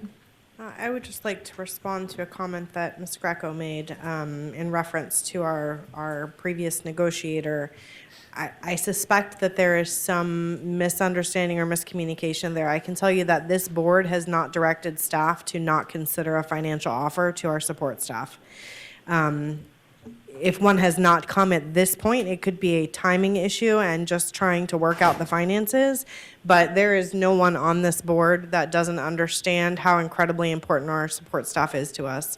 And we certainly are keeping you all front of mind as we move forward. So I just wanted to clear up any miscommunication there, misunderstanding. And I'll just add, I do have cafeteria duty on my calendar. I don't have bus duty yet, but I do have cafeteria duty. We don't want her to drive a bus. Yeah. I was told I'm not allowed to drive the bus. I could only ride along, but I'm willing to ride along. Okay, this moves us on to our consent agenda. Dr. Mullins. There are 31 agenda items under this category. Move to approve. Nope. 1 second. Does any board member wish to pull any items? Sorry. It's okay. I was behind the eight ball. No. Would you like to make a motion? Oh. Can I ask a question? I'm sorry. Can I ask a question, Madam Chair? Under Human Resources, number F22, I'd kind of like to maybe pull that if we could. Absolutely. Pam, can you pull F22, please? Would anyone like to pull any other items from the consent agenda? No. Would someone like to make a motion? I'll move to approve the consent agenda as presented with removal of F22 for discussion. Second. Any discussion? Please vote. Yay. Thank you, Mr. Susan.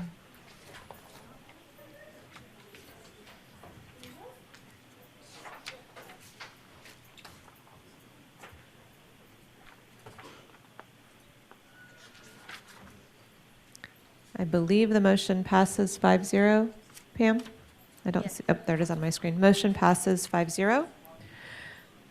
I think we need a motion for F22 before we can discuss. Someone.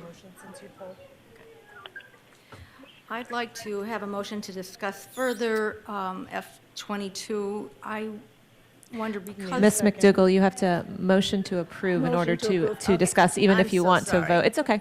So motion to approve to discuss F22. And I'll second for discussion. Thank you. Now the floor is open to you, Ms. McDougall, for discussion. I'm concerned, and I certainly have heard from the community and various people. I'm not sure I feel I have all the information, and I'm wondering what we need to do. It gets very difficult when it's a he said, she said, and I would really like to, I'm concerned. I am concerned that we are possibly setting a precedent, but at the same time, I really want to make sure that our teacher has due process, that we really know that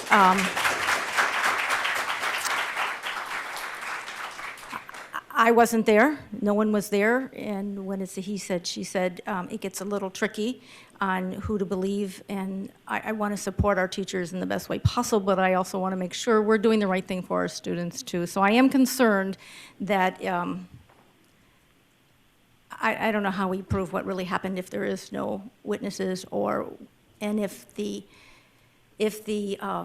what am I trying to say? The bruising doesn't substantiate how somebody would have, that our teacher would have touched this person. So I am concerned about that at this point.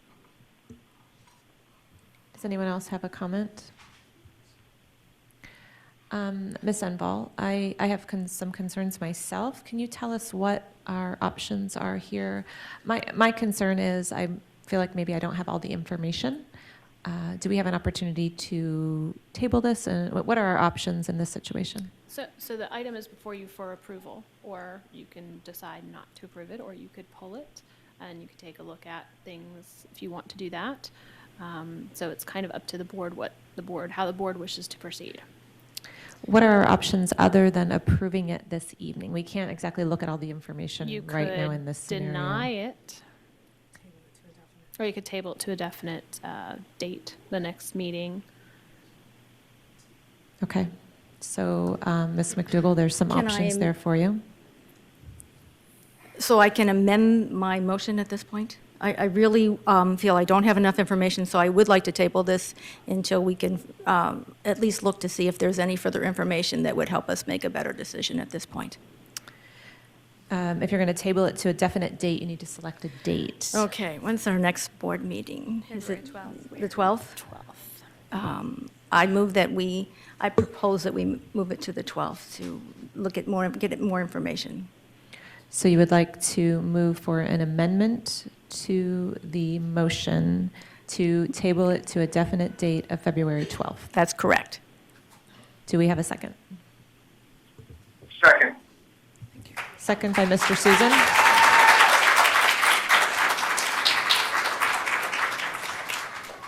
Do we vote on the amendment first, Ms. Enval? Yes. Okay. So we will take a voice vote to the amendment of tabling F22, termination of Mr. Kaufman, to February 12th. That's correct. All in favor? Aye. Aye. Aye. Yay. Any opposed? Same sign. Motion passes 5-0 to table the termination of Mr. Kaufman to February 12th.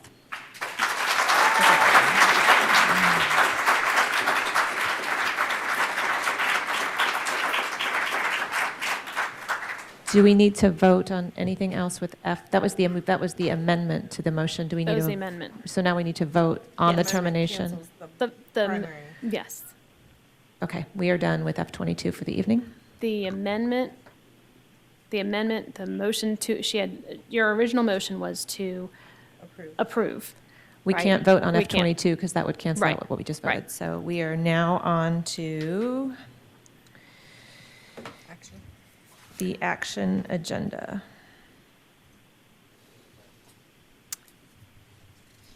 We also have the option of taking a break if any board member feels like they need a 5-minute recess. You could- okay. We're going to recess for 5 minutes and then get back to our action agenda.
The meeting is back in session. We will move on to the action agenda. Dr. Mullins.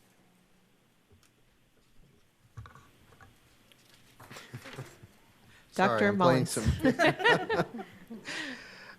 Action agenda, yes, Ms. Deskovich, there are 6 items under this category this evening. The first one is purchasing solicitations.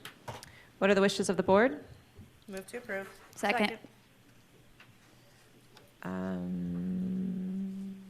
Any discussion?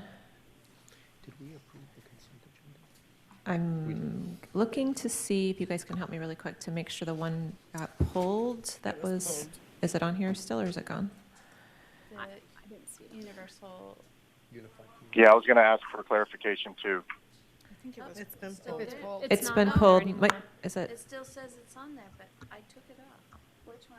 Not the brocade, the unified. Unified communication. Is it A No. or it's F? the E, and I switches. took it off. Oh, but you know. No, we don't have E. We don't have E. You know what? Because I did the action before I took it off. Let me redo it, please. We only have A, B, C, D, and F. E is missing. E was the item that was pulled. E was Unified Communications Okay. 19051 Yeah, it's not there. NWH. It's not there anymore. Yeah, it's not there. Okay, then I think we're good. Any other discussion? Please vote. Oh, did Matt? Yay. Wait. Matt Oh, had a Mr. Susan, do you have a question or discussion? No, I was just voting in favor. Oh, okay.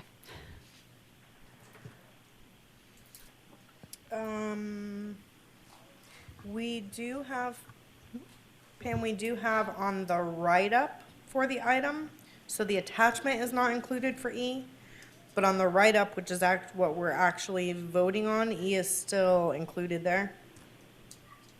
May I remove it? I don't have it. I don't see it. I don't see it on mine Refresh. either. When I click on the vote is when it shows up. Oh, I already clicked on the vote. No, I just voted. I'll fix it. Can I go back? I think she'll present it.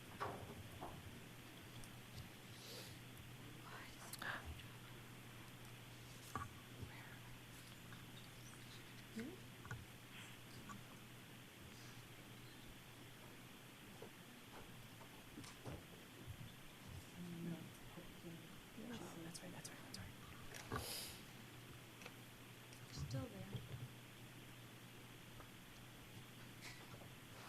It won't leave. Would it be easier if we just amend the motion, Pam? Yes. Okay. This time. Would someone like to make an amendment to the motion? I'd like to offer an amended motion to approve item G41 with the exception of item E. Second. Motion made. Second. Oh, Ms. McDougall seconded already, Mr. Susan. So motion for the amendment made by Ms. Belford, second by Ms. McDougall. Any discussion? Will you do a voice vote? Voice vote on the amendment, please. All in favor? Aye. Aye. Any opposed? Oh, I see what you're saying. Amendment to the motion passes 5-0 to accept action item G41, purchasing solicitations with the exception of item E. Dr. Mullins. Next is department school-initiated agreements. What are the wishes of the board? Move to approve. Second. Any discussion? Please vote.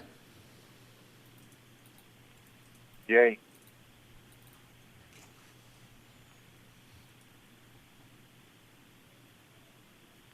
Motion passes 5-0. Dr. Mullins. Item G43 is to approve the adoption of the instructional materials listed on the agenda attachment as the district core program for all 7th through 12th grade students. Approval of this agenda item will allow for expenditures up to $1,916,888.71 for secondary mathematics materials. What are the wishes of the board? Move to approve. Second. Any discussion?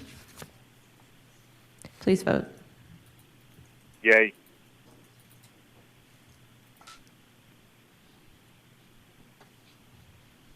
Motion passes 5-0.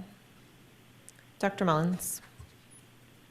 Item G44 is to approve the adoption of the instructional materials listed on the attachment as the district mathematics core program for all K through 6th grade students.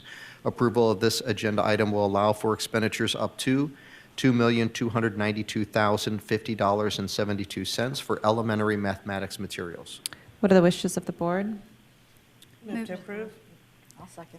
Motion by Ms. Belford, second by Ms. McDougall. Any discussion? Please vote. Yay.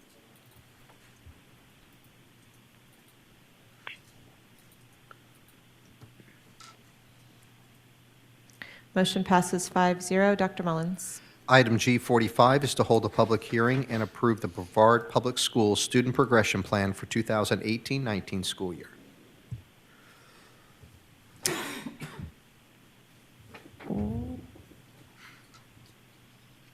What are the wishes of the board? Move to approve. Second. Hold on. Is this a public It's a- hearing? I think we're approving to advertise for a public hearing. Oh, just approving to advertise for public I hearing. This is don't- not the I public. don't think we're moving to advertise, are we? I think we've already, sorry, I'm gonna have to check with, This is the public hearing. This is that's So what we're I thought. opening the public hearing. Okay, here we go. Okay, let's back up just one second. Thank you, Dr. Mullins. Is there anyone who has come to address the student progression plan for the 2018-2019 school year? What are the wishes of the board? Move to approve. Don't you have to ask twice? It doesn't say twice. Should I ask twice? You Ms. should ask Endel? twice. Okay. Is there anyone here who's come to address the student progression plan for the 2018-2019 school year? Now what are the wishes of the board? Move to approve. Second. Moved by Ms. Campbell. Campbell. I had McDougall in my brain. And second by Ms. Belford. Any discussion? Please vote. Yay.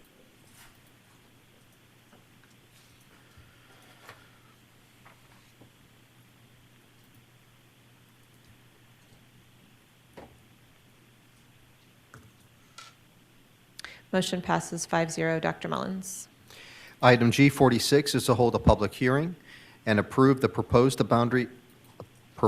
attendance boundary changes for the 2019-2020 school year, which include Quest Elementary and Longleaf Elementary, Delora Middle and Hoover Middle School, Mims Elementary and Pinewood Elementary, and approve special consideration to allow rising 5th and 6th graders affected by the Mims and Pinewood Elementary attendance boundary change to remain at Pinewood Elementary. There will be no transportation provided by BPS. Thank you. Thank you, Dr. Mullins. Is there anyone here tonight who wishes to address the proposed boundary changes for the 2019-2020 school year?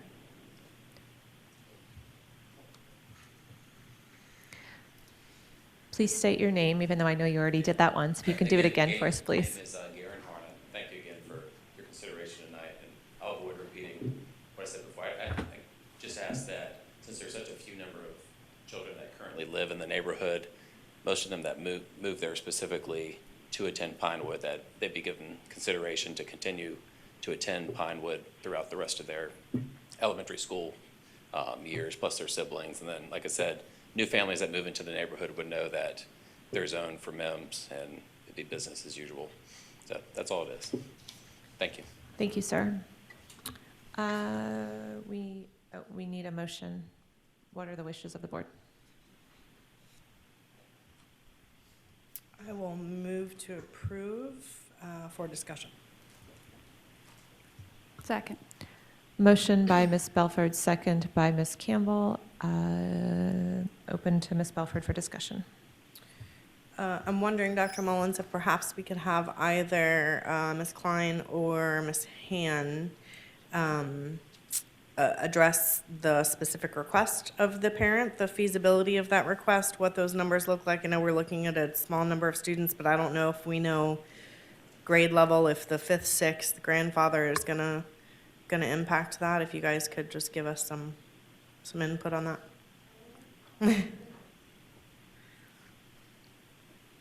They are making their way.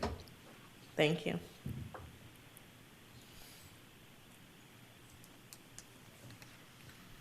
duo of sick people. Currently, for next year, Pinewood is frozen for ELOs, so just know that that is the capacity issue. I don't know the current roll-up of each child that would roll into from the community into Pinewood. So those answers I don't have for you right now.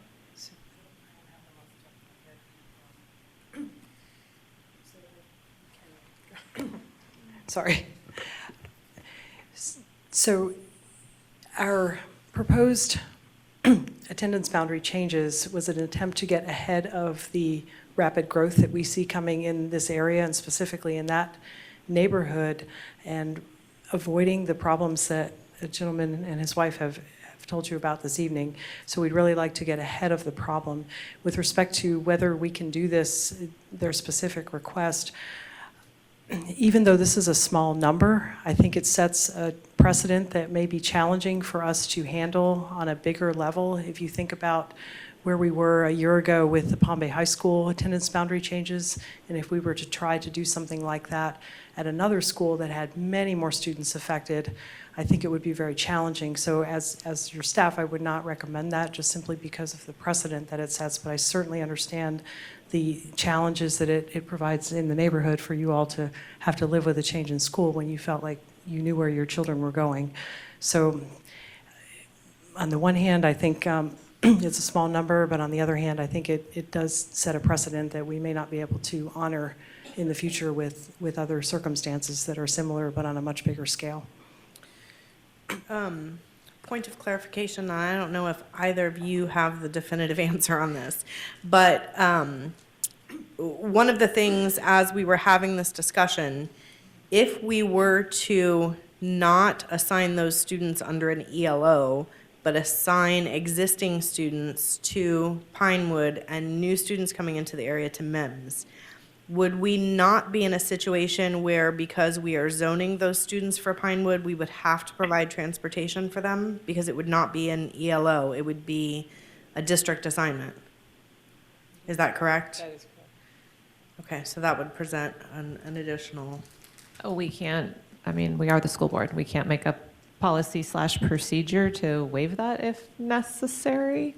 It just seems to me if your student has already started at the school, because you're referencing the situation with Palm Bay and Melhi last year, but we were considering even then grandfathering in. We looked at grandfathering just seniors or everyone that had started. So it's not something we haven't looked at and considered before.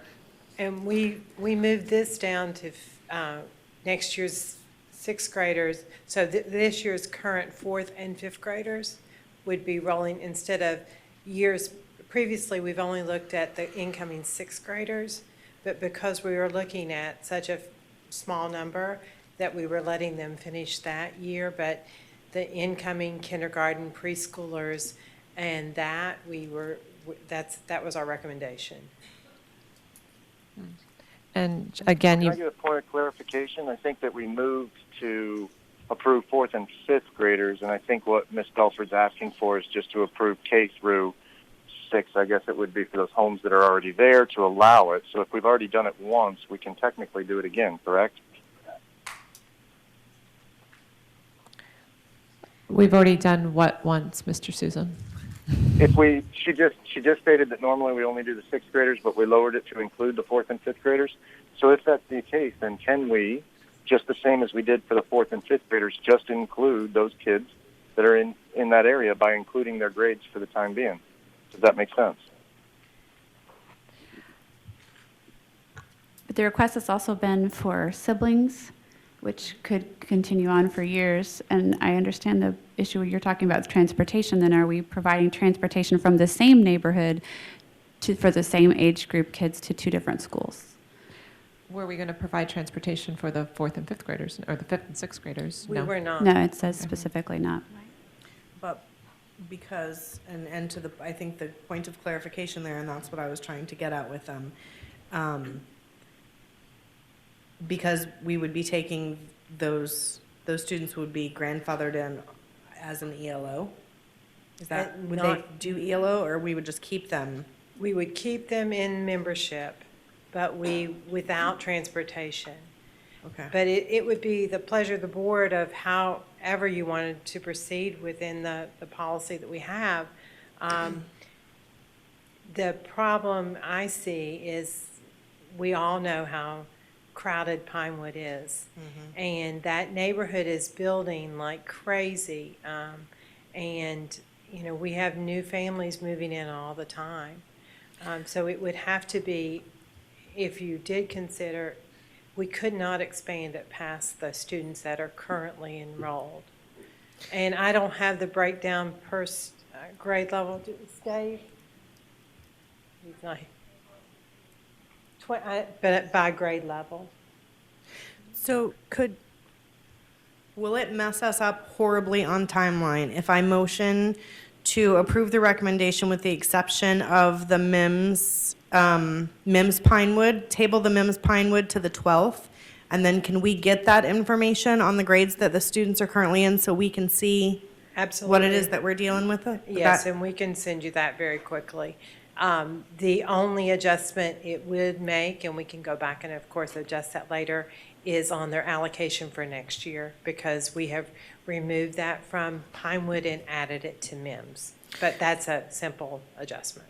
We probably need to know sibling information as well on those 28. We can have sibling that are currently in school, Okay. but we can't on the others. Okay, so I'm going to make a amended motion to approve item F46 with the exception of the MIMS Elementary and Pinewood Elementary boundary change recommendations. Second. Amended motion by Ms. Belford and second by Mr. Hold on. Dave's coming up. Do you have it? You still haven't. Susan? The total number of students is 28, and the number of 4th and 5th graders is 7. So those were the two, the recommendation was to allow 4th and 5th grader, which is rising 5th and 6th graders, to stay with special consideration. Thank Okay. you. But we'll get to the rest of it. Yeah, sibling information, thank you. So I offered amended motion and it was seconded It by was Ms. seconded by Mr. Susan. Any discussion on that? And you're tabling it to? Well, I think I have to make a second motion to table the MIMS Pinewood. Right now, Because we're I'm not voting on tabling the entire item. Okay. Correct? Okay. We have a motion and a second for item G46 with the exception of MIMS Elementary. Think we need a voice vote, Pam? All in favor? Aye. Aye. Aye. Aye. Any opposed, same sign. Motion passes 5-0. If it pleases you, Madam Chair, I would then offer a second amendment to table the MIMS Elementary and Pinewood Elementary boundary changes to the February 12th board meeting. Second. Motion to table the MIMS Elementary boundary changes to the February 12th meeting made by Ms. Belford and second by Mr. Susan. Any discussion? We will be taking a voice vote. All in favor? Aye. Aye. Aye. Any opposed, same sign. Motion passes 5-0. Dr. Mullins.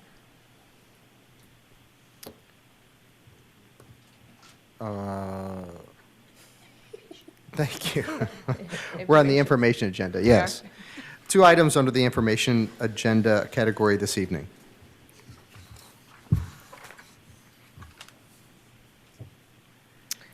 Does any member wish to discuss any item on the information agenda tonight? Okay, we are now moving on to the board member discussion points. Madam Chair, if I may, can I step in under staff reports? Aye. Oh, Aye. aye. Yes? Oh, we skipped over staff reports. Yes. We don't usually go to staff I know, reports. but this is I forget where I that's think even it's there. the best thing for me to do. Item F21 was the termination of employee MM. And I just wanted to let you know, until the board approved that termination, Section 1012.335 subsection 4 Florida statutes is titled Contracts with Instructional Personnel Hired on or After July 1st, 2011. It provides in subsection 4 that, which is titled Suspension or Dismissal of Instructional Personnel on Annual Contract. So this is an annual contract employee. Any instructional personnel with an annual contract may be suspended or dismissed at any time during the term of the contract for just causes provided in subsection 5. The district school board shall notify the employee in writing whenever charges are made and may suspend such person without pay. However, if the charges are not sustained, the employee shall be immediately reinstated and his or her back pay shall be paid. The most important part here is if the employee wishes to contest the charges, he or she must, within 15 days after receipt of the written notice, submit a written request for a hearing to the district school board. And a direct hearing shall be conducted by the district school board or a subcommittee thereof within 60 days after receipt of the written appeal. In this particular case, the letter was issued from the superintendent on December 18th, and we received a request for hearing under section 1012.335 subsection 4 on December 22nd. So we did already receive a timely request for hearing. In this case, it's just a little strange because we had school board meetings so far apart from each other. So because we have a hearing, a request for the hearing, I need the school board to tell me whether you wish to have, we have to have a direct hearing that's conducted by the school board as a whole, all 5 of you, or a subcommittee thereof, 3 of you. And what that is we will either have, either way, the hearing will commence. The superintendent will present his case and the employee will present her case. The school board makes that decision. So it's kind of like you're appealing your own termination here. So I need to know from you if you want all 5 of you to hear it or if you want 3 of you to hear it. And I can provide a little bit more guidance. If all 5 of you hear it, you would issue an order and make that final decision. If it was a subcommittee, that subcommittee would enter a recommended order and then present it to the school board for a whole to approve. I have a question. Yes. If he recommended or requested a hearing, how come we haven't had a hearing and we were going to vote to terminate? So the hearing comes after the termination. But we haven't terminated. This is a different one employee. This is employee under F21. Sorry, I didn't check. Employee MM. Okay, sorry. So we have an outstanding petition for hearing. So they want to have that hearing. The board is required to have a hearing within 60 days of the date of the notice of hearing, which was December 22nd, I believe. So we have until February 22nd to hold that hearing. But what I need to know from the 5 of you is whether you want a hearing before the board as a whole, all 5 of you, or whether you want to do a subcommittee thereof. Either way, it has to come back to the board for a final decision on whatever the subcommittee and or whole. Is there a committee recommended decides. size, like 3? I think it would be 3. I don't ever recommend it even numbers. So a subcommittee would be 3. My opinion is a subcommittee, just because it's hard for us to schedule all 5 of us together in the next 30 days. We have to plan. So out then the I need to finance. know who will sit on that subcommittee of 3. Do we I'm have available. to? Do we have? Mr. Susan, you don't even know the date You yet, may not and- be, Mr. Susan.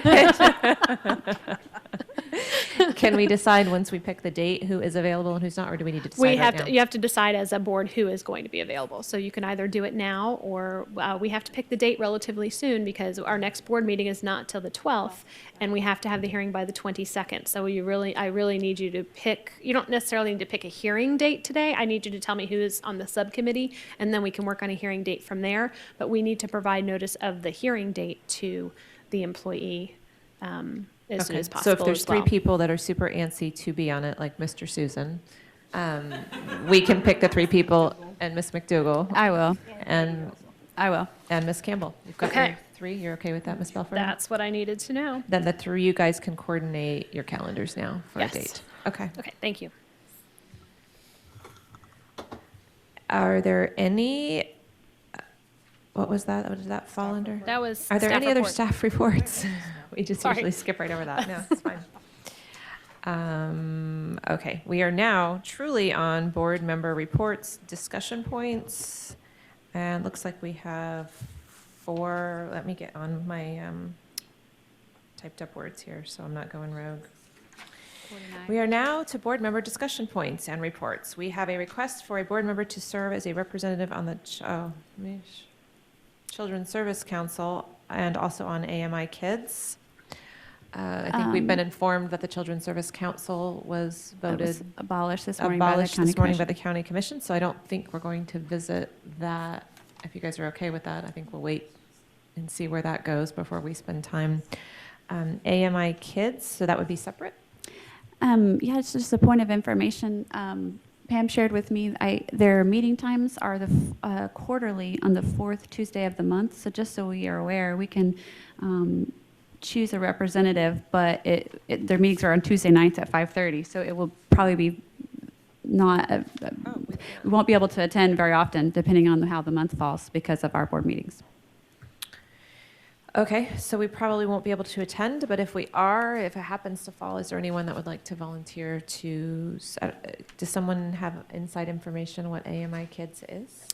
I did some research. They're probably, actually, you're probably more familiar. They working on restoring kids who are having difficulties and helping them to become productive members of society. I know they've done things like taking students over to see an Orlando Magic game, and other.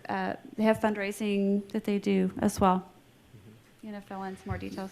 Yeah, it's a support agency for our students that haven't been successful in our traditional schools, and works with them and helps them on a path of success. Do we know where the meeting location is? What part of the county? I don't know for sure, but I want to say Rockledge-ish. I think it's Rockledge. I thought maybe it might be Melbourne. I wasn't sure. Was that in the email that you sent me? Yeah, I'm looking up. I will volunteer unless there's someone else that really is. Actually, I think that would be with your work with the ALC. I think that would probably be. Okay. Pam, sign me up. Okay. All right, Ms. Belford will provide us with an FSBA MSD debrief and a legislative update. Ms. Belford, the floor is yours. Thank you, ma'am. So we had, I think it was last week, an opportunity through FSBA to have an MSD Public Safety Commission update from Doug Dodd, who is a Citrus County School Board member, but also serves on the MSD Commission. And I wanted to I know I had sent out the summary to all of you on the MSD report. I think I sent it. Did I send it to all of you? The 11-page summary? Yes. Okay. Oh, one from like a month ago. Yeah. Yeah. So I sent that summary out to all of you, but there was some interesting feedback that was included in this debrief, if you will, from Doug Dodd. One of them is that he actually showed some clips of some of the MSD meetings. And there are some folks on the MSD Commission that had a pretty harsh perspective that school boards are blowing off student safety, that they are not acting quick enough, that they are not following the mandates that came out of the legislature last year, and really kind of a very negative perspective of some of the school boards in the state and the way that they have been responding. I share that both to say that, A, clearly we need to continue to make student safety a priority, but B, and probably most importantly, I want to thank you, Dr. Mullins, as well as your staff that has been very diligent. Mr. Susan? Oh, Pam's calling him. Okay. But you and your staff, as well as the board that has really pushed to make student safety a priority. I want to make sure that we keep that top of mind in our efforts out there so that those folks in Tallahassee know that we are both taking it very seriously and working very hard to meet the mandates that have been sent down. There were a couple points. I think I shared with you all the basic harm mitigations and safeguards that they recommended be put into place immediately. There was a lot of discussion on the commission as to whether there were some requests from the MSD Commission that policies be developed at the local level around school safety. But one of the things that was very clear in the discussion was that while they are in favor of policy development and adoption, They definitely do not want the process of policy development and adoption to hinder response to the security situation. So while we may develop a policy that says this is what our code red or our lockdown response is, they did not want us to delay implementing things like hard corners and locked doors and those types of things on the harm mitigation. They also talked significantly about school resource officers and the need to make sure that the school resource officers are getting frequent training and active shooter scenarios, especially single officer response, saying that they should be the best trained and the best equipped. And I just have to throw a little shout out, nothing, I'm sure Major Walters would tell you that they have done this with BCSO as well, but I just have to give a shout out to my Titusville PD folks. Dr. Mullins and I had the opportunity to speak with the person that supervises all of the SROs for Titusville PD yesterday, and they actually pulled all of the TPD SROs in 2 days before we came back from winter break and put them through active assailant training again, live fire and the shoot house and all of that stuff. So they have already moved toward making sure that we are exposing those SROs to high stress situations on a regular basis. Another interesting point that came out in the brief, and we're going to have to wait and kind of see what Tallahassee does with this, but there was a portion on the update that I sent you that said that the commission recommended that the SRO guardian rate was at least, or ratio, was at least one law enforcement officer in every middle and high school and one law enforcement officer or guardian on every elementary campus. But then there was a second sentence there that said, these individuals should be staffed sufficiently to provide immediate backup. The interpretation of Doug Dodd, who was doing the debrief with us from the commission, was he felt like the discussion, and I've not had a chance to go back and watch the tape, but he felt very strongly like that discussion meant that if you had an SRO on a campus, you needed to also, at the very least, have a guardian on the campus to be able to be there and back them up immediately in the event of a situation.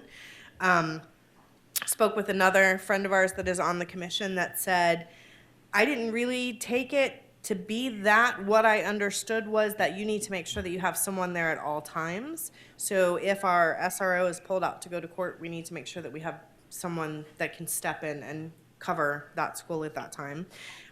Much of it obviously is going to depend on what Tallahassee does, because this is just the recommendations coming out of the commission.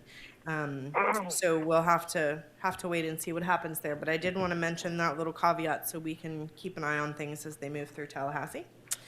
Any questions on the MSD briefing? Ms. Belford, if I may, I just want to publicly say that not sure where the perspective came from the commission on boards not ambitiously responding to school safety.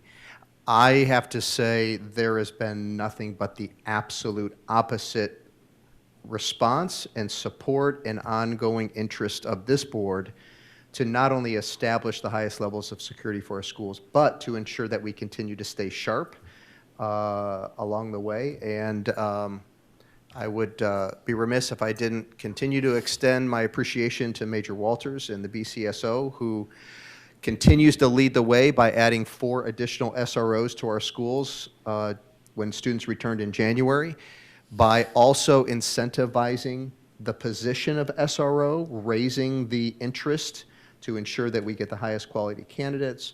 My appreciation to certainly Major Walters, but also to Sheriff Ivey as he continues to support our interest to keep our kids safe.